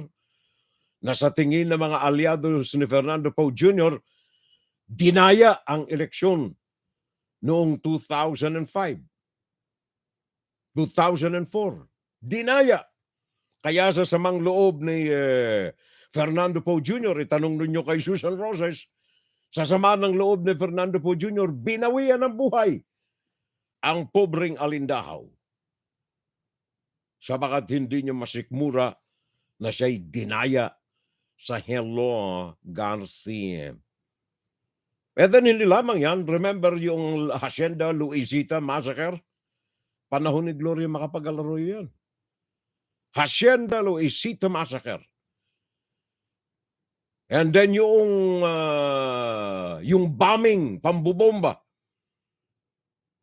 sa Super Ferry noong 2004, panahon ni Gloria Macapagal Arroyo. And then yung Manila Peninsula siege. Remember that? Pinasok ng tangke yung labi ng Manila Peninsula para lamang sumurrender yung mga nag-mutiny ng mga sundalo natin roon. Well, of course, kasama na rin yung mga pandemya noong 2009 at lalo tigit yung sumiklab na ang NBN ZTE scandal involving 200 million na abutan ng lagay money. Matakay mo yan. Kaya yung kanyang panahon ay nakukulapulan ng mga impeachment cases. Simula ng kanyang full term from 2005, impeachment case, 2006, impeachment case, 2007, impeachment case, 2008, impeachment case. Dito siya nasakote ng husto. O kaya para makaiwas na mabilang ko, hello, I am sick. Dito ako sa Makati Medical. O, lagyan mo ako ng brace sa lieg. Sakay ako kasi ng wheelchair. Oo, punta ako sa airport Pagdating sa loob ng kwarto, alisin mo nga itong lagay ko sa leeg. Masakit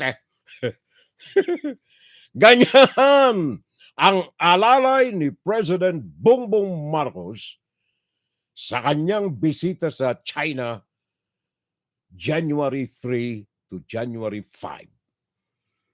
Isa sa mga pag-uusapan na West Philippine Sea, isa sa mga hindi binibigyan ng detalye, yung joint exploration na binuhay na muli ni Bongbong Marcos issue sa China. Tandaan ninyo mga kababayan, ito pong joint exploration na ito, kung talagang tutuusan natin ang legality nito, meron tayong batas diyan, tingnan ko kung maalaala ko. May batas tayo riyan sa Pilipinas.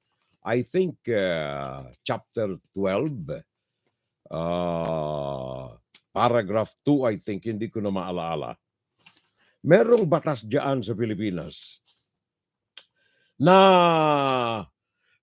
nagbabawal na kantihin, salingin, o kaya pakialaman ang oil exploration diyan sa bansa sabagat ito ay magiging unconstitutional act sa sino mang presidente na ito ay pakialaman. Ito'y pinagkakaloob lamang natin sa inyo mga kababayan. Malaman ninyo, maliwanagan ninyo ang mga bagay-bagay na nakapaloob dito sa nalalapit na pagbisita ni Bongbong Marcos sa China. Particularly sa issue ng oil exploration and drilling. Yan, sabi ko na nga, tell me who you are with, Mr. President, and I will tell you who you are. Ang iyong tunay na pagkatao. But I hope, ako'y nagkakamali. I hope walang pag-ulit ng betrayal, pagtataksil sa mga Pilipino ng leader ng bansa. Yan ay pinananalangin natin sapagkat yun ay matingkad sa ating kalooban. Kaya ano nga yun sinabi mo? Marami na tayo actually naging partner. Ang problema is, yung problema kung bakit natigil ang negotiations. No, maalala ninyo, nag-pronouncement si Foreign Affairs Secretary, si then Teddy Boy Locsin. At sinabi niya natigil ang negotiations dahil of constitutional problems. Ang talagang nangyari dyan is kasi kine-claim ng China, kanila yun. Atin naman talaga yan. So sinasabi ng Pilipinas, basta yung batas, kailangan masundan yung sa Pinas. Ang sinasabi naman ng Chinese, hindi. Amin yan eh. Kaya kailangan masundan is Chinese. So yun talaga yun ang roadblock doon. Mahirap makita kung paano natin aayusin yun. So hindi mo alam kung paano aayusin. And then ngayon pupunta ka ng China para makipag-deal. Sweetie kang China, mga kababayan ko. Para kang haharap kay Xi Jinping na ganito eh. Mga kababayan, ating nasagap sa palasyo, mukhang recently.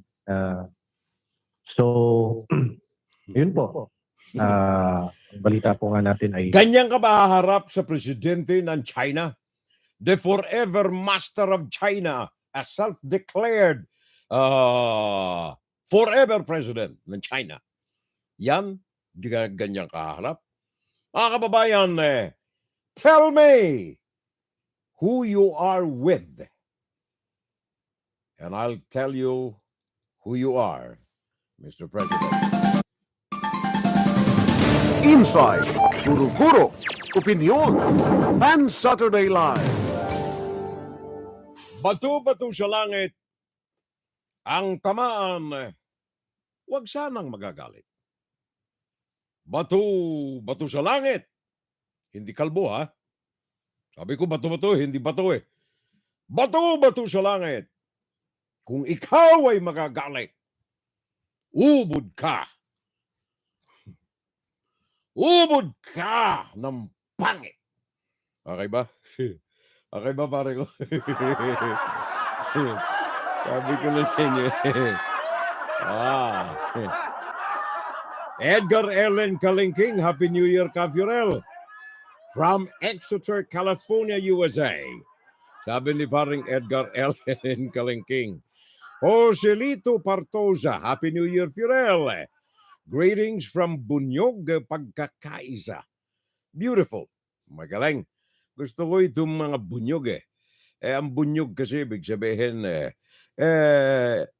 nagkakaisa. Unity. There you are. Joselito Partosa. Thank you, pare koy. At saka kay Edgar Allen Kalingking, I'm watching. Paring Junior Dal sa June 3, state visit ni BBM. Tatanungin ni Xi Jinping kung nakabayad na ba siya ng state tax. Bakit pare ko? Si Xi Jinping ang sisingil? Malaki-laki rin yun. 203 billion yun eh. Richard Nuige. May sinabi na naman po kaya lamang ay malabo pa po ang sabaw ng sinae. Ano? Ano ito? May sinabi naman po eh. Kaya lamang po ay malabo pa sa sabaw ng sinaing. Ayun, sabi ni Richard Nuwigi eh. May sinabi rin si BBM eh. Oo, ano yung sabi? Uli, sabihin mo nga You siya. know, and mga kababayan, ating nasagap sa palasyo. Tama na. Jacqueline Formalejo Regidor. Brand new name sa ating Fun Saturday Live. Thank you very much, Jacqueline. Maraming salamat, Jacqueline Formalejo Regidor. Happy New Year po sa inyo. Sabi sa akin dito ng isang nag-message eh. Sumulpot eh. Oh, sumulpot. Parang June de Valencia. Sabi niya, bro, may I go out muna? Para ka nasa classroom eh, teacher. May I go out muna? As we are kinda busy po for the New Year. Apologies. Naintindihan kita pare ko. Alam ko lahat tayo ganyan ngayon dyan. Especially, ngayong mga sandaling ito, alas 12 na halos. A minute, hindi pala, 5 minutes. 5 minutes bago mag-alas 12 ng ating gabi. Happy New Year, Pinas. Kay paring June de Valencia. Richard Nuige, I'm watching Furel. And then, Ben Talagit, maligayang pagsalubong sa taon. Nawa ay biyayaan tayo ng malusog na pangangatawan at magandang buhay, mga manoy at saka mga manay. God bless us all. Kay Curata Leonor, I have finished sharing. Thank you, Leonor. Thank you so much. Kay Bontalaget also, thank you. Happy New Year, Furel. I'm watching his Shiba Ken sa Japan, sabi ni Leonor Curata. Okay, thank you. Maraming salamat at tayo na may tuloy-tuloy pa rin. Fun Saturday Live. Pakinggan si Furel Salvo tuwing Sabado dito sa FGS Web Radio para sa mga Pilipino. Nais kong samantalahin nga pala itong pagkakataon na ito, kapitbahay. Kung kayo ay mga Pinoy na nais makaapak sa Amerika, kahit man lamang sa Guam, kung kayo ay mga Pinoy na nais makaapak sa Amerika, the closest to the Philippines is Guam. Ngayon ang Guam ay nagkakaloob ng work visa sa mga Pinoy construction workers natin. Bagaman naalala ninyo several years ago, inalis ang visa sa Pilipinas na nais magtrabaho sa Guam. Dahilan sa yung mga Pinoy nung makaapak sa Guam, ayaw nang umuwi ng Pilipinas. Ayaw nang umuwi sa Pilipinas yung mga workers na Pinoy nang sila'y makaapak sa American Dream sa Guam. Kaya yung Amerika, para bigyan ng leksyon itong mga Pinoy natin, tinanggal yung work visa ng mga Pinoy. Ngayon, ibinabalik na. Ang panawagan lamang, kung tapos na ang kontrata ninyo, umuwi kayo sa Pilipinas. Pagkatapos, reapply, babalik kayong muli sa Guam. Yun ang panawagan na ni Uncle Sam diyan sa Guam. Pakinggan natin si Luella Losinio ng The Filipino Channel diyan sa Guam. Nagbibigay ng H-2B visa program ang federal government ng Estados Unidos at mga teritoryo nito gaya ng Guam para kumuha ng mga manggagawa para pansamantalang magtrabaho sa kanilang lugar kapag may kakulangan sa labor force. Sa Guam, mga construction worker ang kailangan. Pag natapos ang proyekto, pabalik din sa pinanggalingang bansa ang mga trabahador. 2019, pansamantalang tinanggal ang Pilipinas sa listahan ng pinagkukuhanan ng mga trabahador. Ayon sa US Federal Registry, maraming Pinoy ang nag-overstay at may mga kaso pa ng mga Pinoy H-2B workers na nasangkot sa human trafficking. Pero ibinalik sa listahan ang Pilipinas noong 2021, lalo't kailangan ng Guam ng construction workers na magkatrabaho sa military realignment project ng isla. Candid discussions about the issues that the contractors face in their processes for getting H-2B workers here. As you all know, the military buildup is very overwhelming, I think, in terms of demand for construction and workers. And of course, we have our own civilian construction projects that we also need to get going to expand our economy. Giit ng mga opisyal ng Department of Labor sa Guam, kailangan ng maayos na pagpoproseso ng mga manggagawa mula sa Pilipinas. At this time, I want Tumating to kamakailan sa recognize Guam ang the ilang honorable kongresista ng Pilipinas para talakayin ang issue. Isa sa mga nakikitang solusyon ang paglalagay ng labor attaché sa Guam. Tinatayang may mahigit na 3,000 H-2B workers ngayon sa isla. Ngunit ayon sa mga opisyales ng Guam Department of Labor, inaasahang dumoble ang numerong ito sa mga darating na taon dahil sa pagpapatuloy ng mga proyekto na dulot ng military realignment sa isla.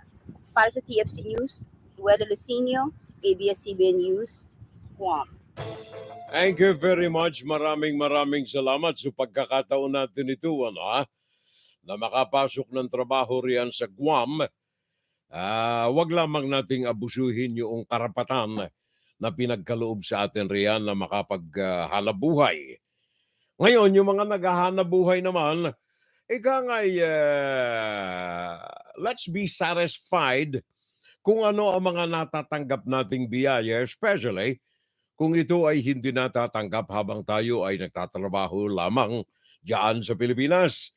Bakit nasabi natin ito? Sapagat marami tayong mga umuwing mga OFWs.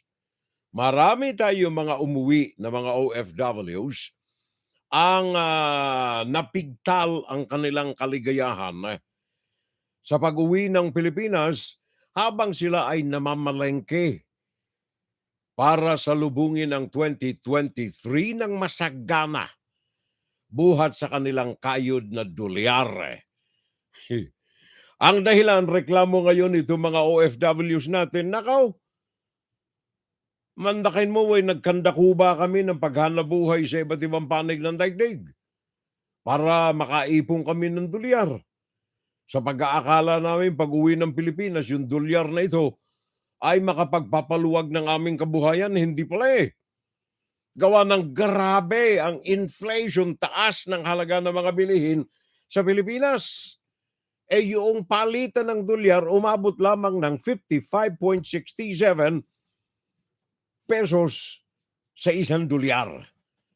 Kaya sabi nitong mga overseas workers natin, baliwala yung pagod namin mantakin mo pulang sibuyas na lamang 800 Wala ka nang mabili sa mga palengke, punta ka doon sa jewelry store para doon ka makabili ng bawang at saka sibuyas sa halagang 800 piso ang bawat kilo. Matakan mo, jewelry store na sila naghahanap mahal na ginto na yung pulang sibuyas Kaya doon sila naghahanap sa loob ng mga jewelry shop. Sabi ni Gerard de la Peña ng TV5, ito ang reklamo ng mga overseas workers. Matapos ang mahigit 2 taon ng travel restrictions dahil sa COVID-19 pandemic, maraming overseas Filipinos ang nakauwi ulit ng Pilipinas. Sa datos ng Manila International Airport Authority, simula nang ilunsad ang Oplan Pasko noong December 16, umabot na sa mahigit 700,000 ang international arrivals sa Ninoy Aquino International Airport. Malayong-malayo ito sa 78,000 arrivals na naitala sa parehong mga petsa noong nakaraang taon. Pero ilan sa mga balikbayan at bakasyonista hindi fully happy sa kanilang pag-uwi nang datna nilang bahagya na nakabawi ang halaga ng piso kontra US dollar. Matatanda ang noong Oktubre, halos sumampa na sa 60 pesos per 1 US dollar ang palitan na siyang pinakamataas sa kasaysayan. Malaking factor dito ang pagtataas ng interest rates ng Amerika para pahupain ang pagsipa ng inflation sa kanilang bansa. Pero dahil nagtaas din ng interest rates ang Bangko Sentral ng Pilipinas, bahagyan nakabawi ang piso. Bago ang holiday ngayong araw, nagsara ang palitan ng piso kontra US dollar sa 55 pesos and 75 centavos. Isa sa mga nanghihinayang ang OFW na si Rovelyn na umuwi muna para makapiling ang pamilya sa bagong taon. Ang baba po ng palit tapos ang mga bilihin naman dito is sobrang taas. So parang useless din yung tapos biglang wala na pong excitement ang pag-uwi namin. May kaunti ring pagsisisi si Maria na magbabakasyon ng 2 linggo kasama ang kanyang pamilya sa Baguio ngayong holiday season. Sana raw, noon pa siya nagpadala ng pera sa kanyang pamilya para kahit paano ay malaki ang palit sa dolyar. My mom was saying na maybe a month or 2 months ago, 59.60 nga. So in hindsight, parang kami na maybe it was better if we set money before. Mas maano pa siya. Sa kabilang banda, trabaho naman talaga ng pamahalaan na balansehin ang halaga ng ating salapi. Ang tanong, paano ba dapat tingnan ng mga Pinoy sa ibayong dagat ang paglakas ng piso? Nagbabalita mula sa Frontline, Gerard de la Peña, News 5. Thank you, pare. Maraming salamat, Gerard. Gerard de la Peña. Thank you so much. Happy New Year po sa inyo, Furel, at sa family. At sa lahat ng mga Pinoy Americans, sabi ni pareng Nixon ng Torres. Habang itong pare ko naghahanda ng kanyang pang Noche Buena mamayang gabi. Parang si Edgar Allen Kalingking din, diyan sa Exeter, California. Abalang-abala ito mga pare nating nag-aayos ng mga kakailanganin sa kanilang Noche Buena. Wag na yung manok pare ko kasi isang kahig isang tukaraw at saka isda sapagat magiging matinik ang buhay natin. Doon ka na lamang sa 12 mga bilog na mga prutas. Meron tayong mansanas, meron tayong oranges, meron tayong ano yung galing na kay paring Edgar? Persimmon, sarap. Ano kaya ba't hindi tayo napuntahan ng persimmon? Ano neng? Wala no. Naalala mo ba, sarap ng persimmon ng pare nating Edgar Avile. Wala yung persimmon. Yung. Dapat isa yun sa mga bilog na prutas At saka ano pa yung isa, yung meron tayo riyan, yung green ang kulay. Yung pears. Yung pears. Ano ito, Noche Buena? Ano ito, Neng? Noche Buena? Iba yung Noche Buena. Pag binaliktad mo pala, medianoche na, parang nakakorto pag New Year. Yung Christmas, yun ang Noche Buena. Tama ba? Ngayong New Year, medianoche na. Paano nangyari ito? Binaliktad yan yung pangalan, ayos na?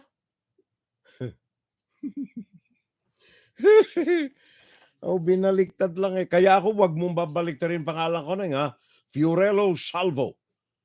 Wag mong sasabihin Salvo Fiorello. Baka iba na rin ang kahulugan Mantakan mo yan. Yung mga partner ko rito, balang-abala, si Nixon ng Torres, si Edgar Allen Kalingking, si Joselito Partosa. Lahat sila yung mga naghahanda para sa kanilang mga New Year. Ay parang Junior Dal, ganun din. Richard Nuige, ganun din. Jacqueline Formalejo at saka Jundi Valencia, yung nagpapaputok ng mga libentador si Jundi. Kaya humingi ng permiso yung pare ko Sabi niya, pare ko, panunuurin lang kita pagkatapos Kasi ako'y magpapaputok ng mga libentador Kaya kami ngayon dito, kami naghahanda na rin. Naghahanda na rin kami rito Kaya lamang, by the way, maalala ko, kung ito man ay huli ng paalaala, nais ko pa rin ipaabot sa inyo. Binibigyan po ng babala kayong mga nanay, mga tatay, baka ang inyong mga anak ay binilhan ninyo ng mga smart toys. Smart toys. Anumang uri ng mga laruan na kung tawagin ay mga smart toys. Ito yung mga ginagamitan ng mga computers na kumikilos, gumagalaw na ayon sa mga idinidikta ninyo sa kanya. Ito ay yung mga may laman na mga programs that can communicate. Any smart toy capable of communicating, sabi ng mga dalubhasa, Dr. Chi Hong Chi. Ito'y Senior Principal Research Scientist ng NTU Strategic Center. Sabi niya, ito'y Chinese ha. Sila mismo nagbababala ha. Pero ito'y nandirito sa Amerika. Dr. Chi Hong Chi. Sabi niya, okay na bumili kayo ng mga smart toys pero ito'y mapanganib. Especially kung kayo ay mga nanunungkulan sa gobyerno o kaya kayo ay may mga sensitibong pwesto sa mga private corporations or mga companies, sabagat etong mga smart toys na ito, they are able to communicate. Ang mga ito ay nakapagpapadala ng mensahe sa pamamagitan ng cloud. Sa pamamagitan ng cloud, kagaya ng inyong mga iPhones. Kung may mga tao na nasa intelligence, especially those connected with the Chinese Communist Party, at gustong nakawin ang inyong mga kaalaman, ang inyong mga data, even if you are a simple individual, siguro nagtataka kayo, bakit may nakalagay dito sa akin, your bank deposit at this bank has been canceled. You have to click this link to talk to us. Di ba? Sa inyong mga iPhone, may mga nababasa kayong kanyan eh. Tapos maisip nyo, teka muna, pagkatapos na na-click ninyo yung link, naisip nyo, teka muna, wala akong deposito ron sa bangko na yun eh. Amate ka na. Naklik mo na eh. Yung pagkatao mo nanduro na sa nagnanakaw ng yung identity. As simple as that. Kaya sabi nitong si Dr. Chi Hong Chi, huwag kayo kamit ng mga smart toy. Kayo bili na ng smart toy, huwag ninyo kamitin yan sabagat yung unable to communicate. So your identity is jeopardized if that smart toy communicates through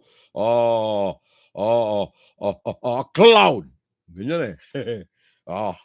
Baka akala ninyo nagluloko ako ha. Pakinggan ninyo ito. Siya mismo ito eh. Pakinggan ninyo. When you say smart, there are at least two characteristics. The two-way communication. That means the toy itself can communicate not only to the owner of the toy, but also to the outside world. For example, you ask Alice, what's the weather today? So the toy sends a signal to the outside world, to the cloud, saying what's the weather in Singapore. So get the result back and then let the user know about this. Second characteristic is more advanced. The toy wants to understand you, how you feel today. Are you happy? Are you sad? And so on. This is getting more and more common. We call it, this is kind of companion to the people. Mahaba pa yung kanyang paliwanag riyan ni Dr. Chi Hong Chi. Ano ha? Pero palagay ko naman na naunawaan na ninyo sa pahapyaw natin na kahit na patawa-tawa na delivery natin ito, pero there is a seriousity. May seriousness dito po sa kaso na ito. Paalaala yan. Whatever communications equipment that you have that can be accessed through cloud ay nakapagbibigay ng komunikasyon outside of your house. Yun ang panganib riyan. Kaya yung telco riyan sa Pilipinas, ano ha? Yung ini-order diyan na SIM registration, I doubt very much kung ito ay walang inclusion sa seguridad ng inyong mga privacy. Yung itinatalaga ng National Privacy Commission na paniniguro nila sa kanilang kautusan na ang telecommunication companies ay kailangang i-secure ang mga data sa ilalim ng mga SIM card registrations na ito. I doubt very much. Ika nga'y pinangangambahan lamang natin yan. Baka dumami na yung mga natatanggap natin dyan. Meron pa riyan, ha? Meron pa riyan, pare ko. Ito, ha? Kaibigan mong matalik. Nandiyan ka sa social media, for example, YouTube o kaya LinkedIn o kaya Twitter o kaya Facebook. Bigla na lamang may nag-message sa'yo. Tagalog pa, pare ko, ha? Tagalog pa. Hello, Furel. Kumusta ka na? It's been a long time. Ganon ang style, ha? Tagalog, pare ko. So, sa madaling sabi, emanating from a Filipino heart. Furel, kumusta ka na? Oh, by the way, matagal nating hindi nagkausap eh. Pakibigay nga sa akin yung email address mo at saka yung telephone number para mailagay ko sa aking directory book. Madaki mo yung pangalan nga nandoon, yung litrato nandoon, eksakto, yung kaibigan ko eh.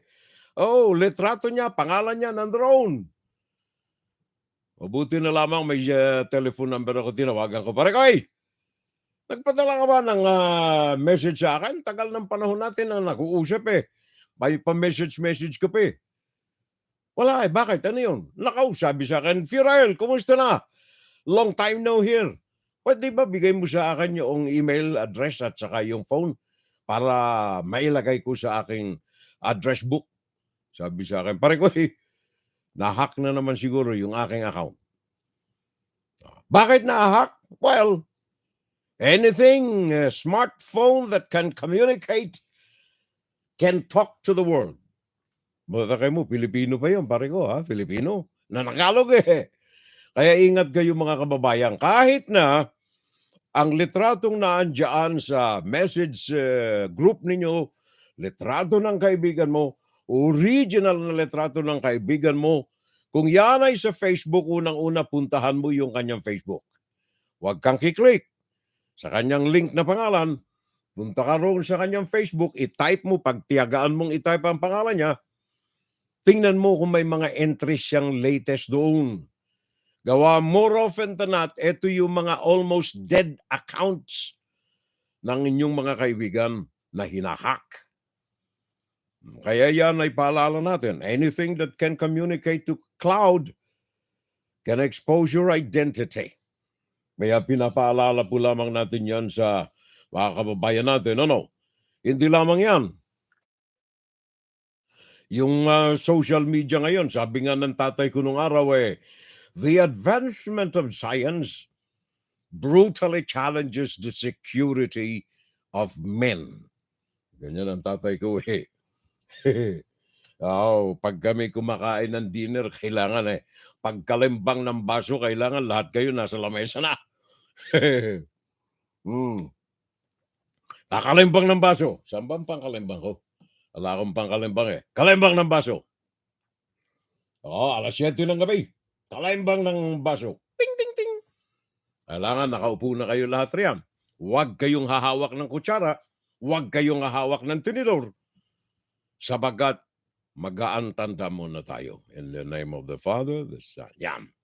Bless us, O Lord. Ayan. Tapos na. Antayin ninyong kumuha ng kutsara at tinidor. Tatay mo, siya nando doon sa kamesa. Anong tawag niya? Kabisere.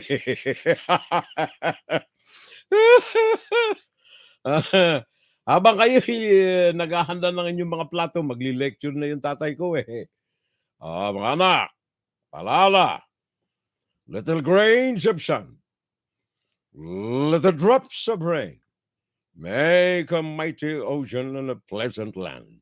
Ganyan. Alala ko tatay ko I love you, Pops. Alala ko tatay ko Ngayon, itong dito sa mga advancement of science na ito, panganib nga ito Tingnan ninyo itong nangyari dito. Isinagawa ng Philippine National Police. Sinalakay ang 4 na mga magkakahiwa-hiwalay na mga lugar na kung saan sinakote 4 na mga lalaki na mga wanted ng matagal na sa kaso ng panggagahasa, rape, panggagahasa. Saan nakilala yung kanila mga biktima? sa social media. Emil Sumangel. GMA News, go ahead pare koy. Pakinggan natin. Timbog sa magkakahiwalay na operasyon ang ilang wanted para sa iba't ibang kaso ng rape at sexual assault. Nakatutok si Emil Sumangil exclusive. Nahulog sa patibong ang suspect at pumayag makipag-eyeball sa babaeng lingid sa kanyang kaalamay, undercover police officer pala. Di na ito pinagtagal ang mga pulis at inaresto si Dindo Kasimsiman, wanted sa 5 counts ng acts of lasciviousness sa Bilangoan, Misamis Oriental. Mula sa Bacoor, Cavite, tumakbo sa Muntinlupa ang mga pulis matapos ilaglag ni Dindo ang kapatid niyang si Rene, na wanted naman sa kasong rape sa Talisay City, Cebu. Natutulog si Rene nang datnan at arestuhin ng mga pulis.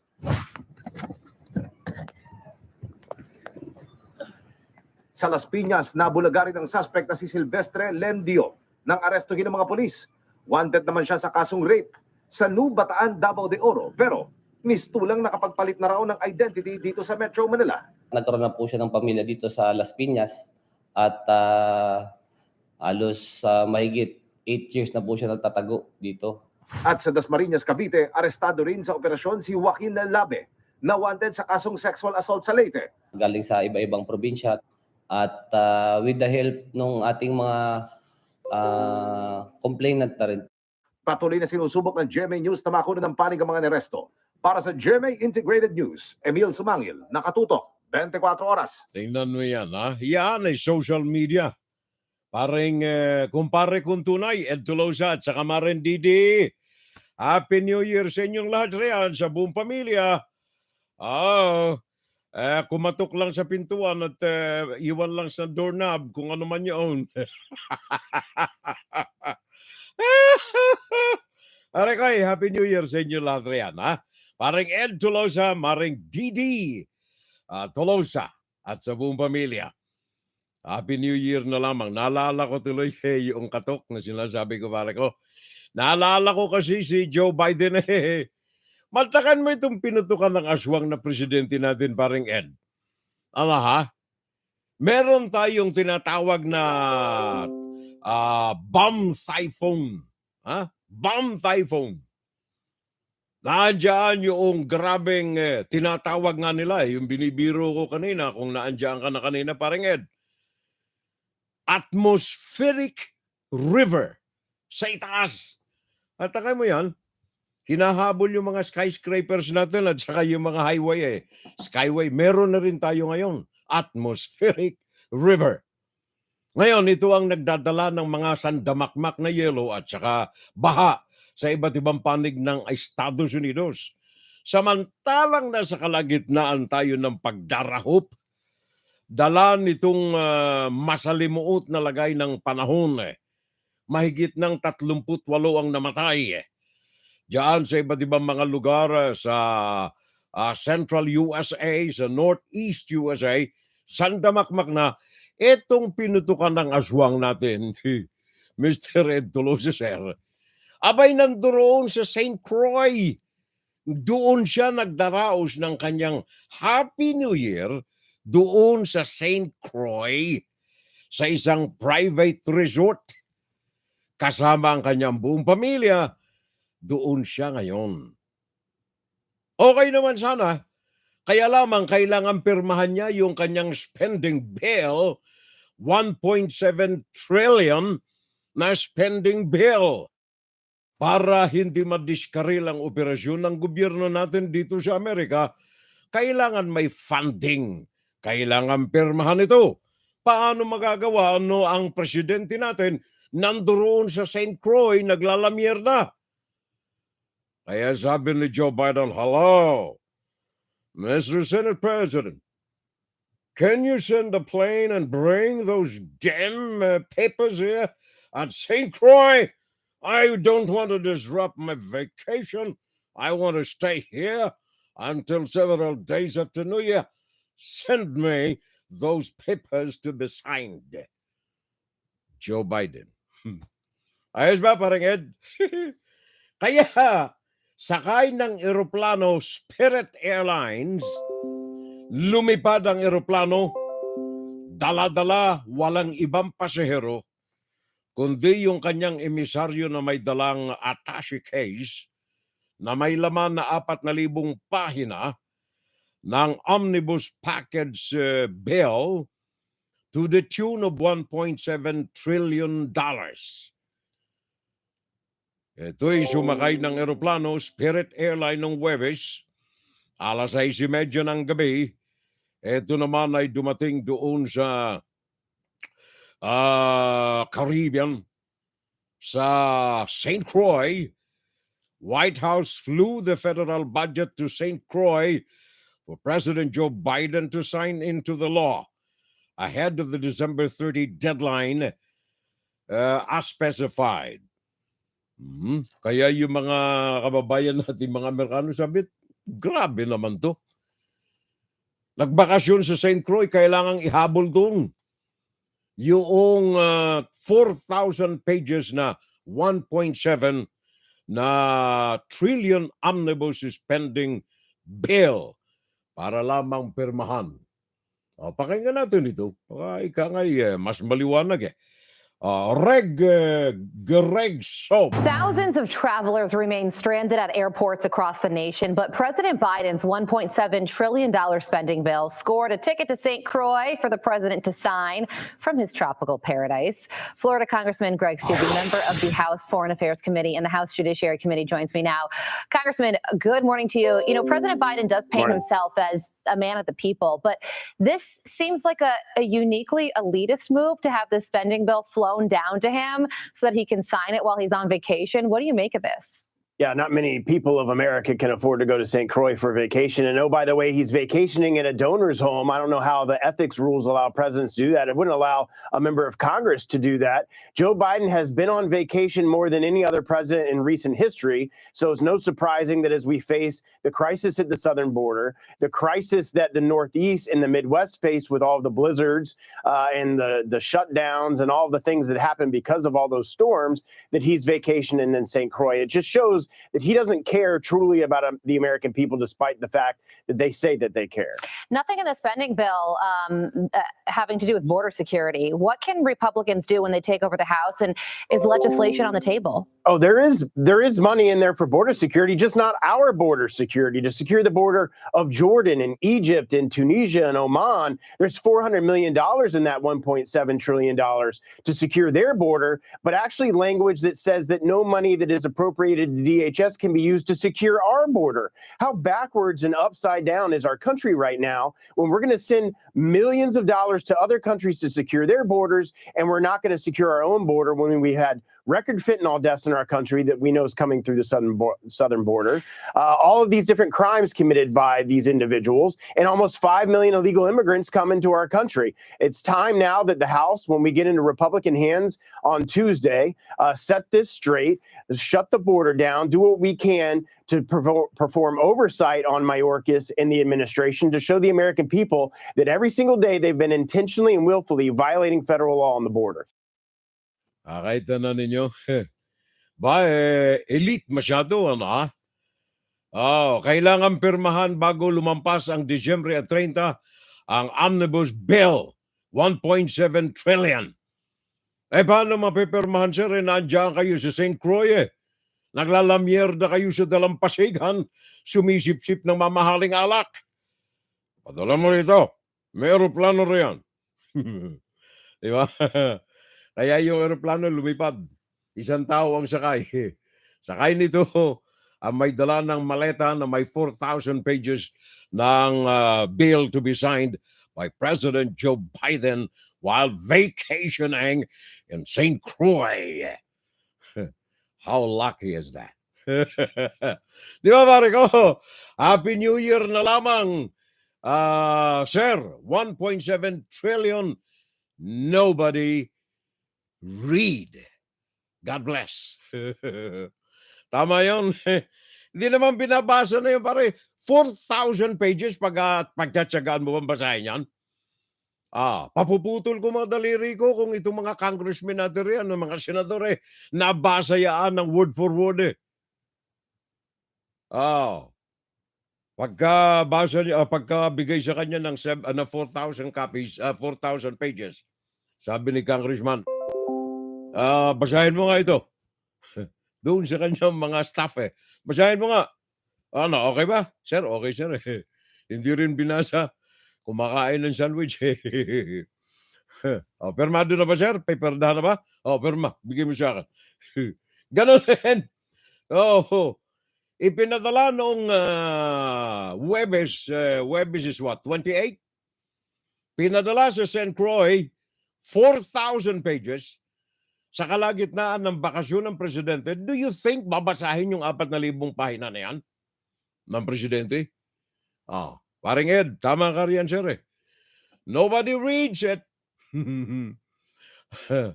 Happy birthday na lamang, Furel, at sa lahat ng pamilya mo at sa lahat ng mga Pinoy Americans, sabi ni paring Nixon ng Torres.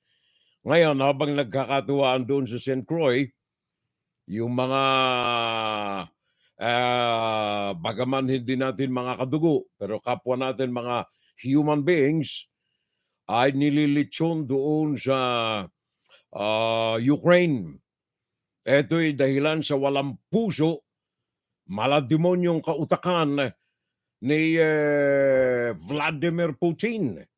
Walang humpay ang pagpapaulam ng mga rockets ng Russia sa loob ng iba't ibang mga lungsod sa Ukraine na kung saan mga civilians ang mga targets na mga ito. CBS News, Ian Lee, doon mismo sa Dnipro sa Ukraine. We are in Dnipro, which is about 100 miles from the main front line where a lot of that activity is going on, about 75 miles from the closest front line. But throughout yesterday and today, we're getting air alerts all the time, probably about a dozen or so. And that's because there's just so much activity going on in the skies above Ukraine. And these air alerts don't necessarily mean that Russia has launched a missile or a drone. If a Russian plane goes into the neighboring sky, these alerts go out just to give people time to get to the basement. But it just kind of gives you an idea of what people on a daily basis are going through, that these alerts, these sirens are going out. We get alerts on our phones. And then you do get times when they do launch drones or they launch missiles. But these drones, as you pointed out, for the most part, they've been shot down every time they've been launched at Ukraine. They have been able to shoot down the drones. The missiles have proven to be harder, even though they've been able to shoot a lot of them down. Some still get through and cause quite a bit of damage. And so for right now, what Ukraine can do is just protected skies with surface-to-air missiles and other means to shooting down anything that Russia sends at them. But there are other ways that Ukraine has been addressing this. One, there's millions of people without power right now. The president said crews are working around the clock trying to get it back restored. But it is cold right now. People are suffering in it. Getting the spare parts has also been difficult. And we're hearing that Ukraine is asking other Eastern European countries that have similar infrastructure to donate to help restore Ukraine's power. But really, as long as Russia can launch these strikes, and yesterday's they said it was a massive strike against their infrastructure. As long as that continues, this is a problem that's not going to go away. Yan ang report galing mismo yan sa Dnipro. Actual live reporting na sina-record natin para maipabot po sa inyo mga kababayan. Yan ay sa Dnipro.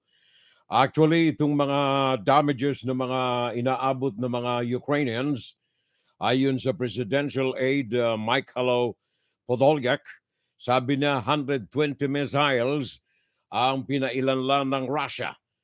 Salamat na lamang at merong mga shields, mga anti-rocket rockets ang Ukraine na pinasasabog ang mga ito habang mga nasa himpapawid pa. Kaya lamang yung mga 30 mahigit na hindi nasalanta sa kalagitnaan ng kalangitan ay bumagsak ito sa ilang mga matataong lugar sa iba't ibang panig ng Ukraine. Ang alkalde ng Kiev, si Vitaly Klitschko, sabi niya 40% ng kanyang lungsod ang walang kuryente sa magdamag kanina.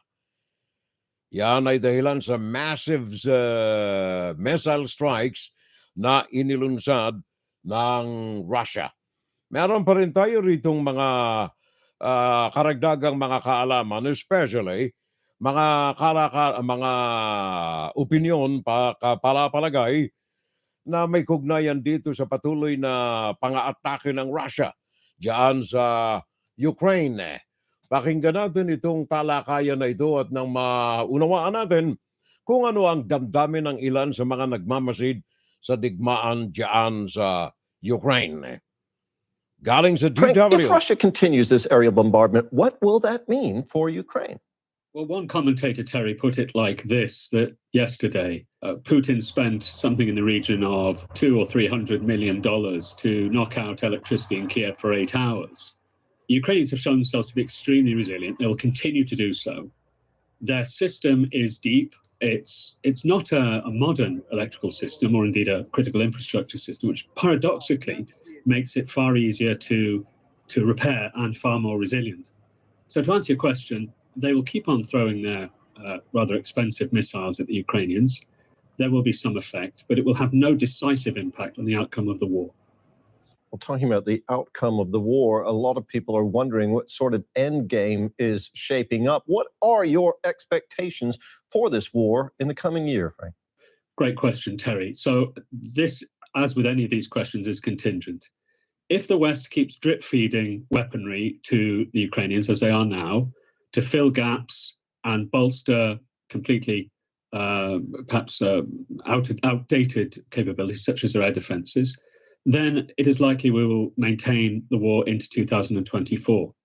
If the West, however, decides, particularly here I'm thinking the United States, decides, makes the critical decision, the strategic decision for Ukraine to win this war by transferring the tanks they have, the infantry fighting vehicles they have, the aircraft and the long-range weapons, then Ukraine can win this war this year.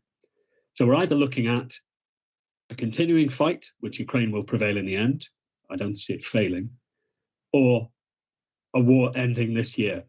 The latter depending on US decisions made in Washington for a step up of weapons supplies. Thank you very much. Yan ang tinig ni Frank Lidwidge, military analyst sa University of Portsmouth sa United Kingdom, sa London. Yan ang kanyang pananaw sa mga nagaganap ngayon dyan sa Ukraine. Patuloy na pananalanta ni Vladimir Putin sa mga civilians ng Ukraine. Samantalang ang Ukraine naman ay patuloy na dumedepensa sa kapakanan ng buhay ng kanyang mga mamamayan. Dito sa Amerika, ang ating kaibigan Mirna Guillermo, kaalalay natin ngayon. Hi Mir! Happy New Year! Pakipaabot na lamang ako kay paring Donald Trump ng pangungumusta riyan. Ano? Ang ating si Mir Guillermo. Agapay natin sa mga sandaling ito at nanonood sa atin. Buti na lamang marami itong mga nauutusan riyan. Handa mo nga ito at saka ito at saka ito.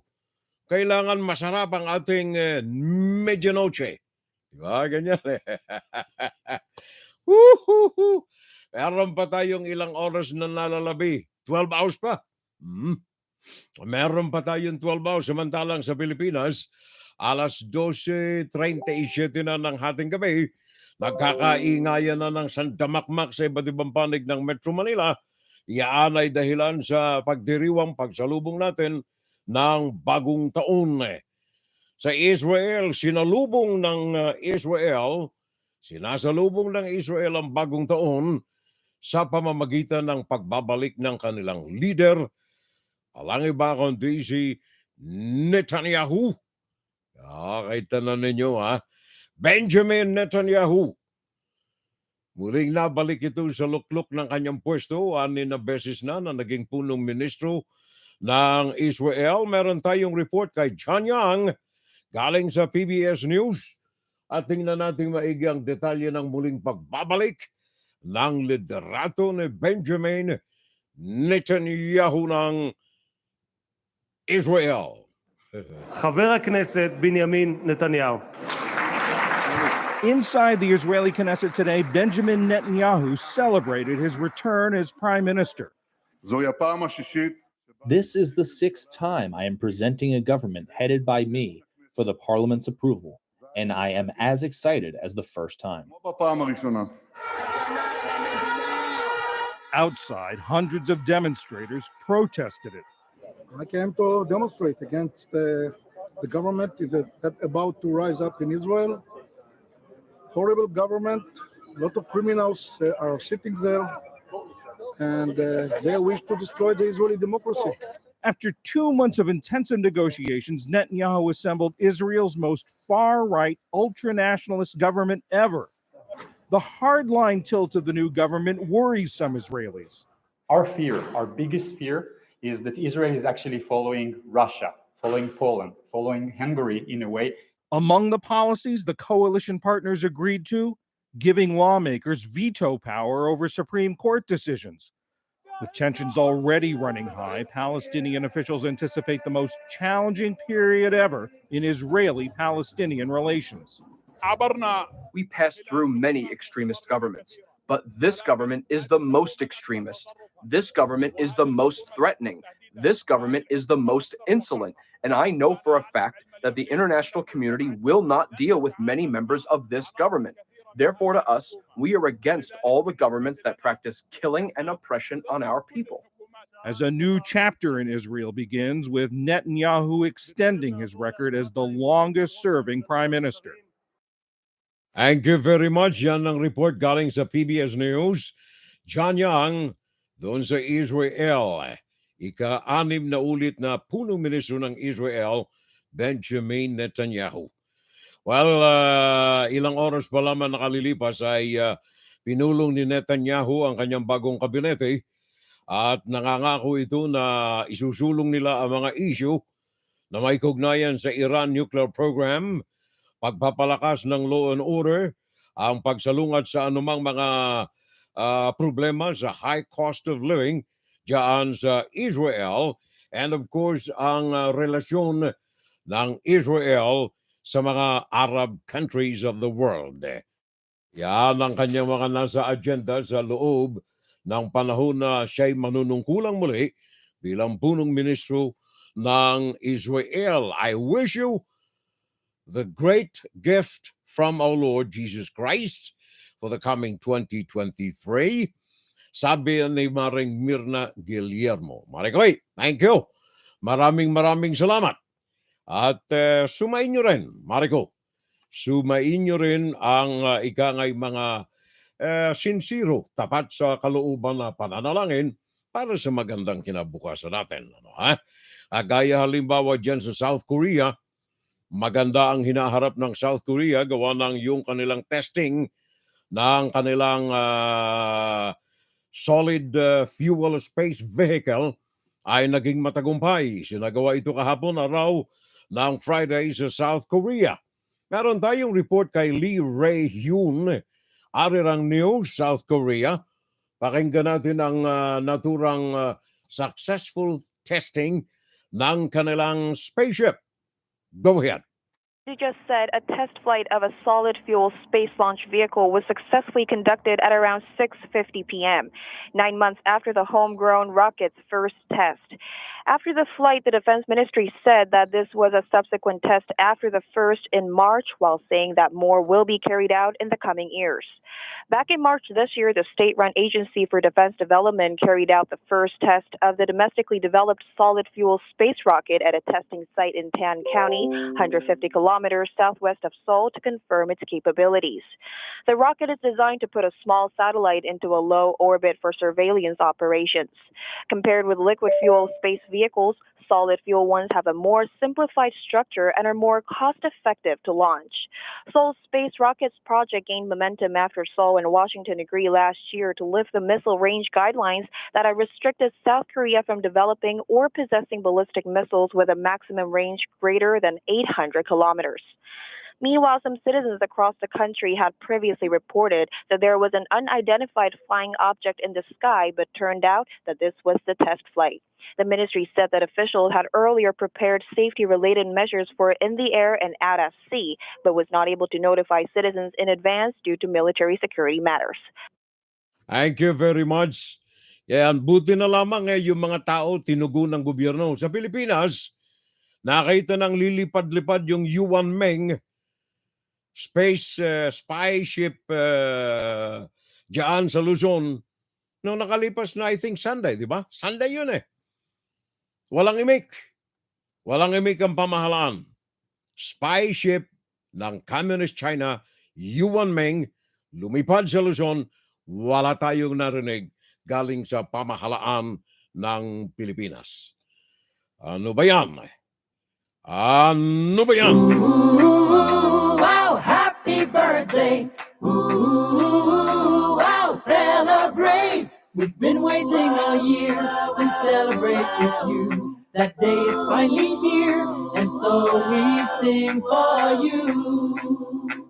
Ooh, wow, celebrate. Munti ko nang makalimutan batiin itong ating mga birthday celebrants natin. Noong nakalipas na araw ng Miyerkules, sina Lamaison de David, Christy Zaminiano, si Aldrino Aves, at saka ang ating magaling na singer Cynthia Garcia. Yan ay nung araw ng Miyerkules, Disyembre 28. Disyembre 29 naman si June Salvo, si Normelinda Salvo Gumbok. Hi, Neng! Belated happy birthday.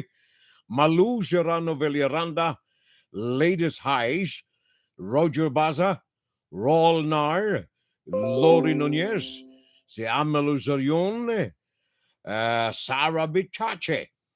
Sila mga may kaarawan itong nakalipas na araw naman ng Webes. Nung Friday naman, Lourdes Arbes, Yana Muran, LG Margelis, Riza May Salvo, at saka Carlos Escanio Paloma. Charlie, happy birthday nung araw ng kahapon, Friday. Charlie Carlos Escanio Paloma. Elvin, ngayong araw na ito ng Sabado, Disyembre 31. Ang mga may kaarawan ay sina Mary Jane Salvo Plaza, Josie Morano, Marjorie Salvo, Jose Marie Flores. Kaarawan nila ngayong araw na ito, araw ng Sabado. Tess Salvo at saka Mila Cariaga Barroga Arceaga. Sila mga may kaarawan today, Saturday, December 31. Bukas naman, unang araw ng 2023, Sunday, January. Ang mga may kaarawan ay sina Sheila Monasterial, Soljen Juan de la Cruz, Abelardo Platon Jr., Arnel Salvor Samantha Reyes, Mark Joseph, Liam Gritch, Katimon Mango Seedling Company. Ang kanilang anibersaryo bukas, Katimon Mango Seedling. And then also anibersaryo bukas, hindi pala, birthday pala ito. MG Leonardo, GF Antonio San Agustin, Ricardo Dalipay, Rose Imperial, Nene Bayot, Carlos Bravo Salvador, Cherry Mendoza, Hanabi Acosta, Edith Nazareta Pico. Yung kaibigan namin ni Manay, birthday niya bukas. And then Carlos Bravo Salvador, Cherry Mendoza, Hanabi Acosta, Robert Salvo, Nathaniel Arts Mansion, anniversary ng pagkakatatag bukas. Virginia Salvo, Rizal, Netherlands, Toastmasters, thank you. Congratulations. Founding anniversary nila bukas din. Bebs Co, Jintan, Roland David, Parekoy. Happy birthday tomorrow. Alexi Escal, Steve Chen, Bicolandia of Houston. Sa kanilang founding anniversary also bukas Sunday, January 1, Renz Ruero. Sila mga may kaarawan at saka anniversary bukas Sunday. And then by Monday, si Sumahit Glenn Napilan, Shea Velacruz, Warsa Salvo Amil, Josh Max Ruth, Ruth Sitiar, ang ating Miss Philippines America dito sa East Coast. Ruth Sitiar, kaarawan niya sa Lunes, happy birthday, January 2. And then April Hamilton at saka Jamilu Prieto. Finally naman sa Martes, Orlando Catalan, Heber Arnante, Ashoy Lee, Brenda Lueb Velasquez. Sila mga may kaarawan sa araw naman ng Martes. At sa lahat, lahat ng mga nagdiriwang na hindi namin nabanggit, Wow, celebrate! We've been waiting all year to celebrate with you. That day is finally here, and so we sing for you. Ooh, wow, celebrate! kailangan lamang i-celebrate natin yan eh. Kailangan ay i-celebrate natin ng maligayang maligaya. Kaya kaagapay natin ngayon na magpapaabot sa inyo ng kaalaman sa selebrasyon natin na yan. Alang iba kundi ang aking partner nito na nagpapaputok ng libentador nga kasalukuyan. Parang June D. T. Valencia, go ahead. Take it away, sabi nga nila.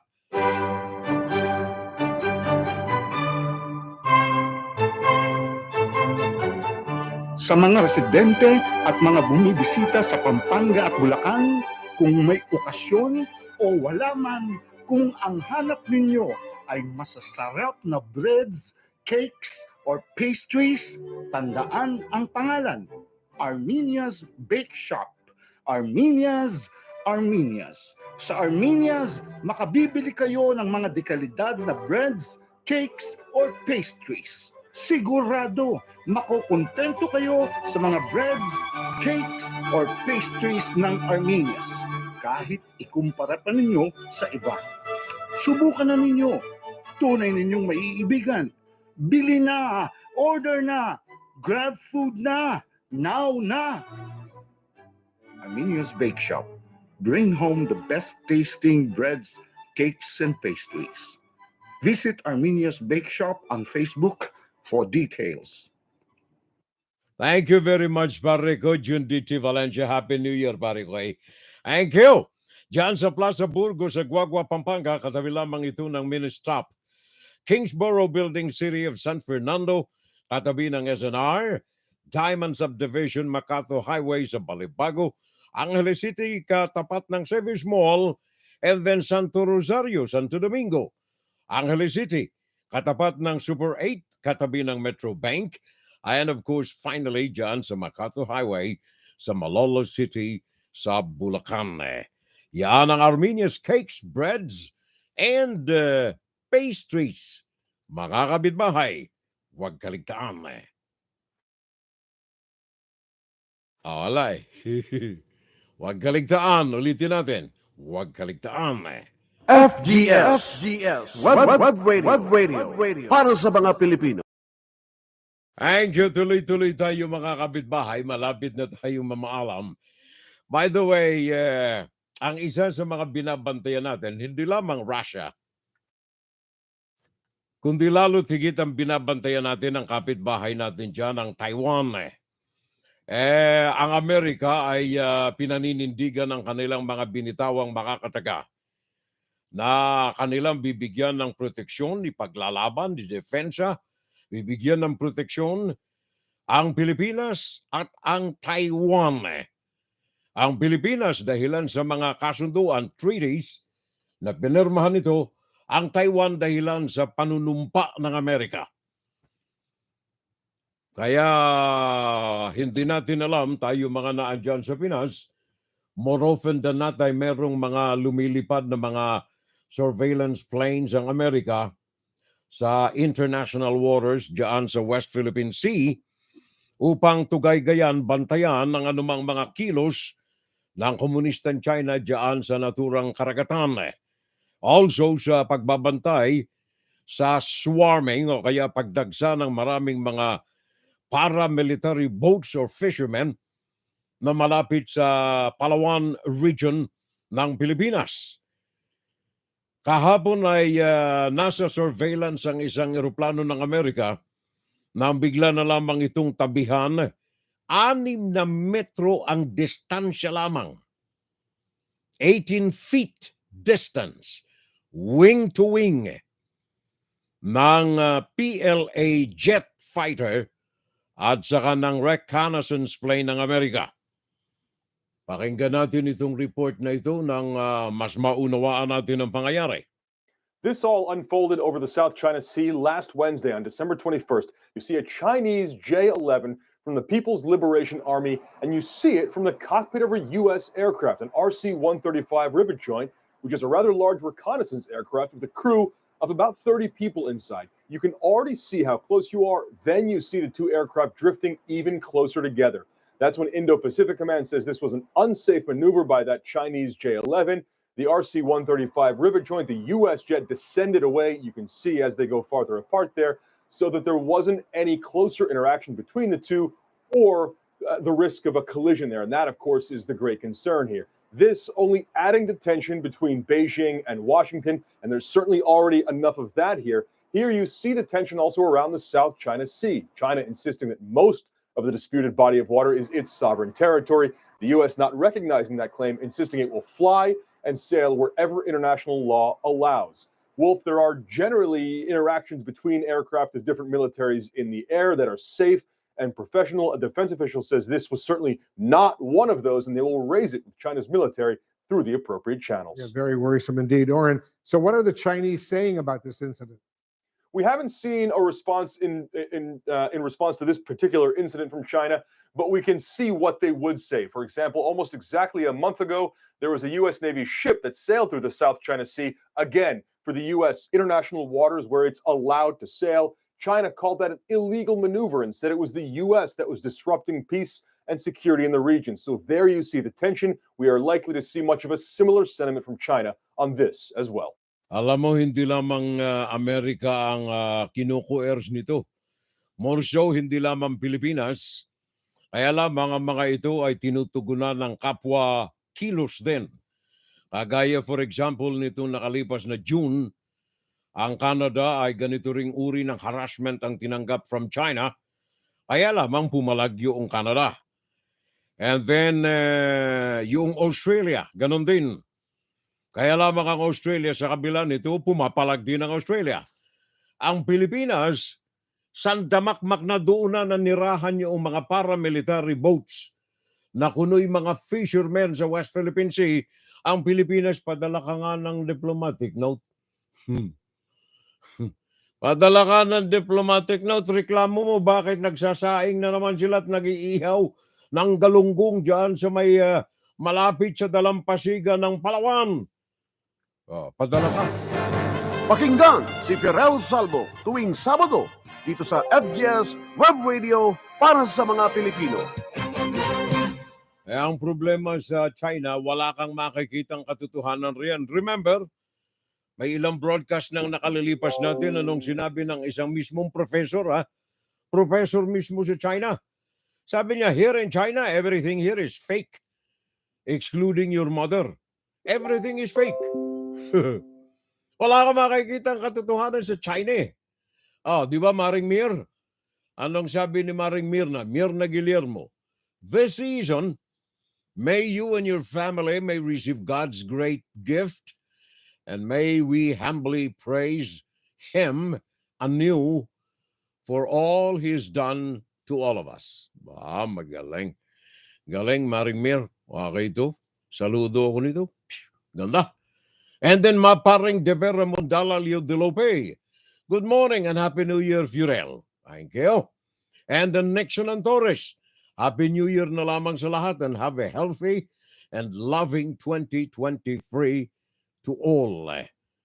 Loving yun ang masaklap room, pare ko. Wala niyan sa China eh. Alam ba ninyo yung mga mamamayan ng China mismo nagmumurukulyo sa kanilang gobyerno? Galit sila eh. Bakit? Gawa ng ito, mantakin mo ilan? Milyon ang mga nasa sakote ng Wuhan coronavirus sa China, pero ayaw sabihin ng China. Ayaw din tumanggap na mga gamot na galing sa ibang mga bansa. Inirereto na ng Germany yung kanilang gamot na gamitin sa mga Chinese. Ayaw ng China. Gamot namin ang kailangan namin gamitin. Hindi effective yung gamot ng China. Kaya etong kalagayan ngayon dyan sa loob ng China, problema. Maraming mga bansa na ngayon ang nagbabawal ng pagpasok ng mga lipad ng eroplano galing sa mainland China unless ang mga pasahero nito ay sinailalim na ng negative COVID test.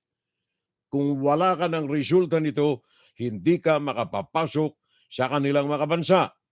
Kagaya halimbawa ng Amerika, ng India, maging ang UK, may mga hakbangin na ngayong mga ginagawa laban sa mga pasahero na galing sa China. Kailangan ng requirement, merong kayong negative Wuhan coronavirus test. China is opening up, just as many parts of the world are tightening up to Chinese travelers.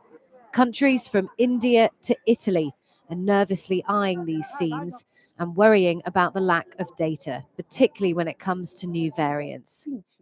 After rolling back its pandemic restrictions earlier this month, China is now in the grip of an explosive COVID-19 outbreak. After years of a zero COVID policy, its population is vulnerable, and its hospitals are buckling under the pressure. The wail of funeral processions constant. The numbers so high, some families are being asked to delay. This doesn't match the official numbers. Yesterday, China reported just one COVID death. It's more like 9,000 a day, according to a UK health data firm. The US is the latest country to impose testing on visitors from China. In the UK, the situation is still under review. What we understand at the moment is that the variant that is in China currently is already prevalent here in the UK. That's why the risk to us is a new variant. That's what we're watching out for. Italy is leading the charge for testing in Europe. And today, the country's prime minister urged the rest of the EU to follow its lead. Finora l'incidenza di Covid era... But EU officials couldn't agree. 1 in 2 passengers arriving at Milan's main airport are said to be positive for the virus. We just can't rely on the Chinese to give us the heads up of any emerging threat. Today, a top Chinese epidemiologist stressed they are keeping track on new strains. It's not that China doesn't have vaccines, they do, but they insist on using their own, even though tests show they're less effective. So yan ang report galing mismo sa United Kingdom, sa London.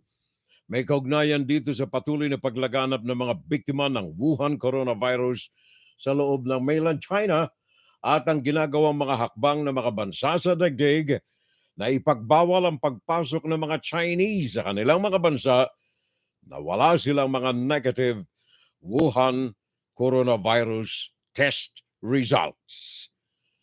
Yan ang ating paalala.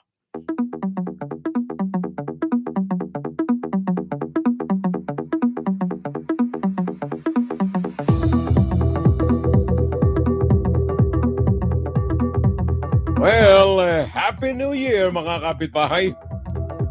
Ala na tayong oras mga minamahal nating mga ka-FHL. First day ng 2023. Sa mga sandaling ito, diyan sa Asia. Dito sa amin sa Amerika, aantay pa kami ng 12 oras bago kami makapagdiwang ng ating Happy New Year. Kanina diyan sa New Zealand, mahaba ng kaligayahan ang nadarama. Diyan sa Polynesian countries, the same. Australia, tapos na ang kanilang pagdiriwang ng kapistahan ng bagong taon. And of course, diyan sa Pinas, 1 hour and 2 minutes nang nakalipas. Ilang pambahagi ng Asia magdiriwan ng kanilang mga araw ng Kapaskuhan. Kami ang pinakang huli. Ang Alaska ang pinakang huli. Dito sa East Coast, 12 oras pa kami. Every end is a beginning, and let's be a better person today than yesterday. Let's not look for easy way out of comfort.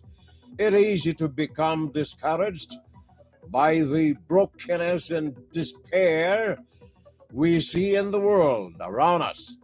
But there's a little healing in realizing Di ko na makiklik yung kaugpong mir. Mahaba.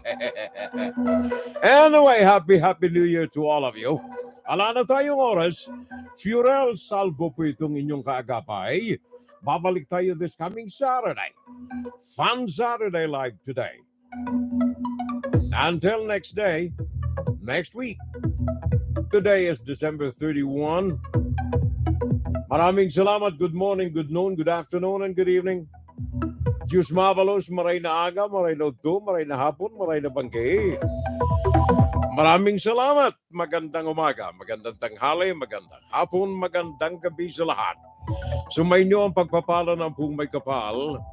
Magsimba tayo para mabiyayaan tayo sa susunod na taon. Tomorrow is Sunday.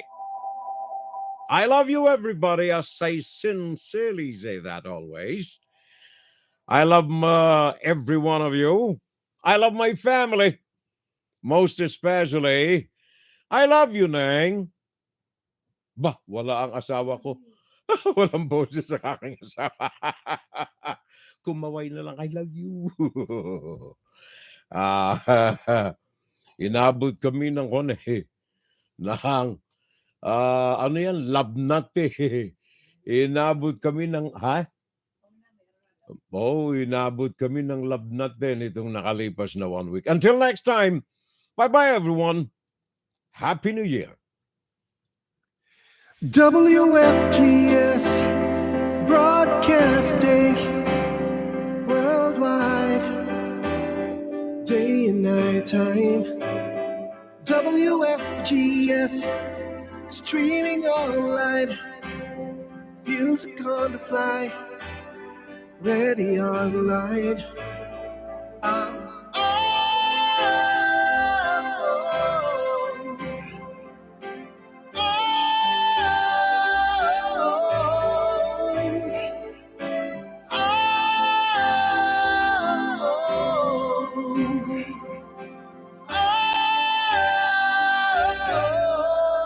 Listen to the top songs of great performers now streaming on W.FGS.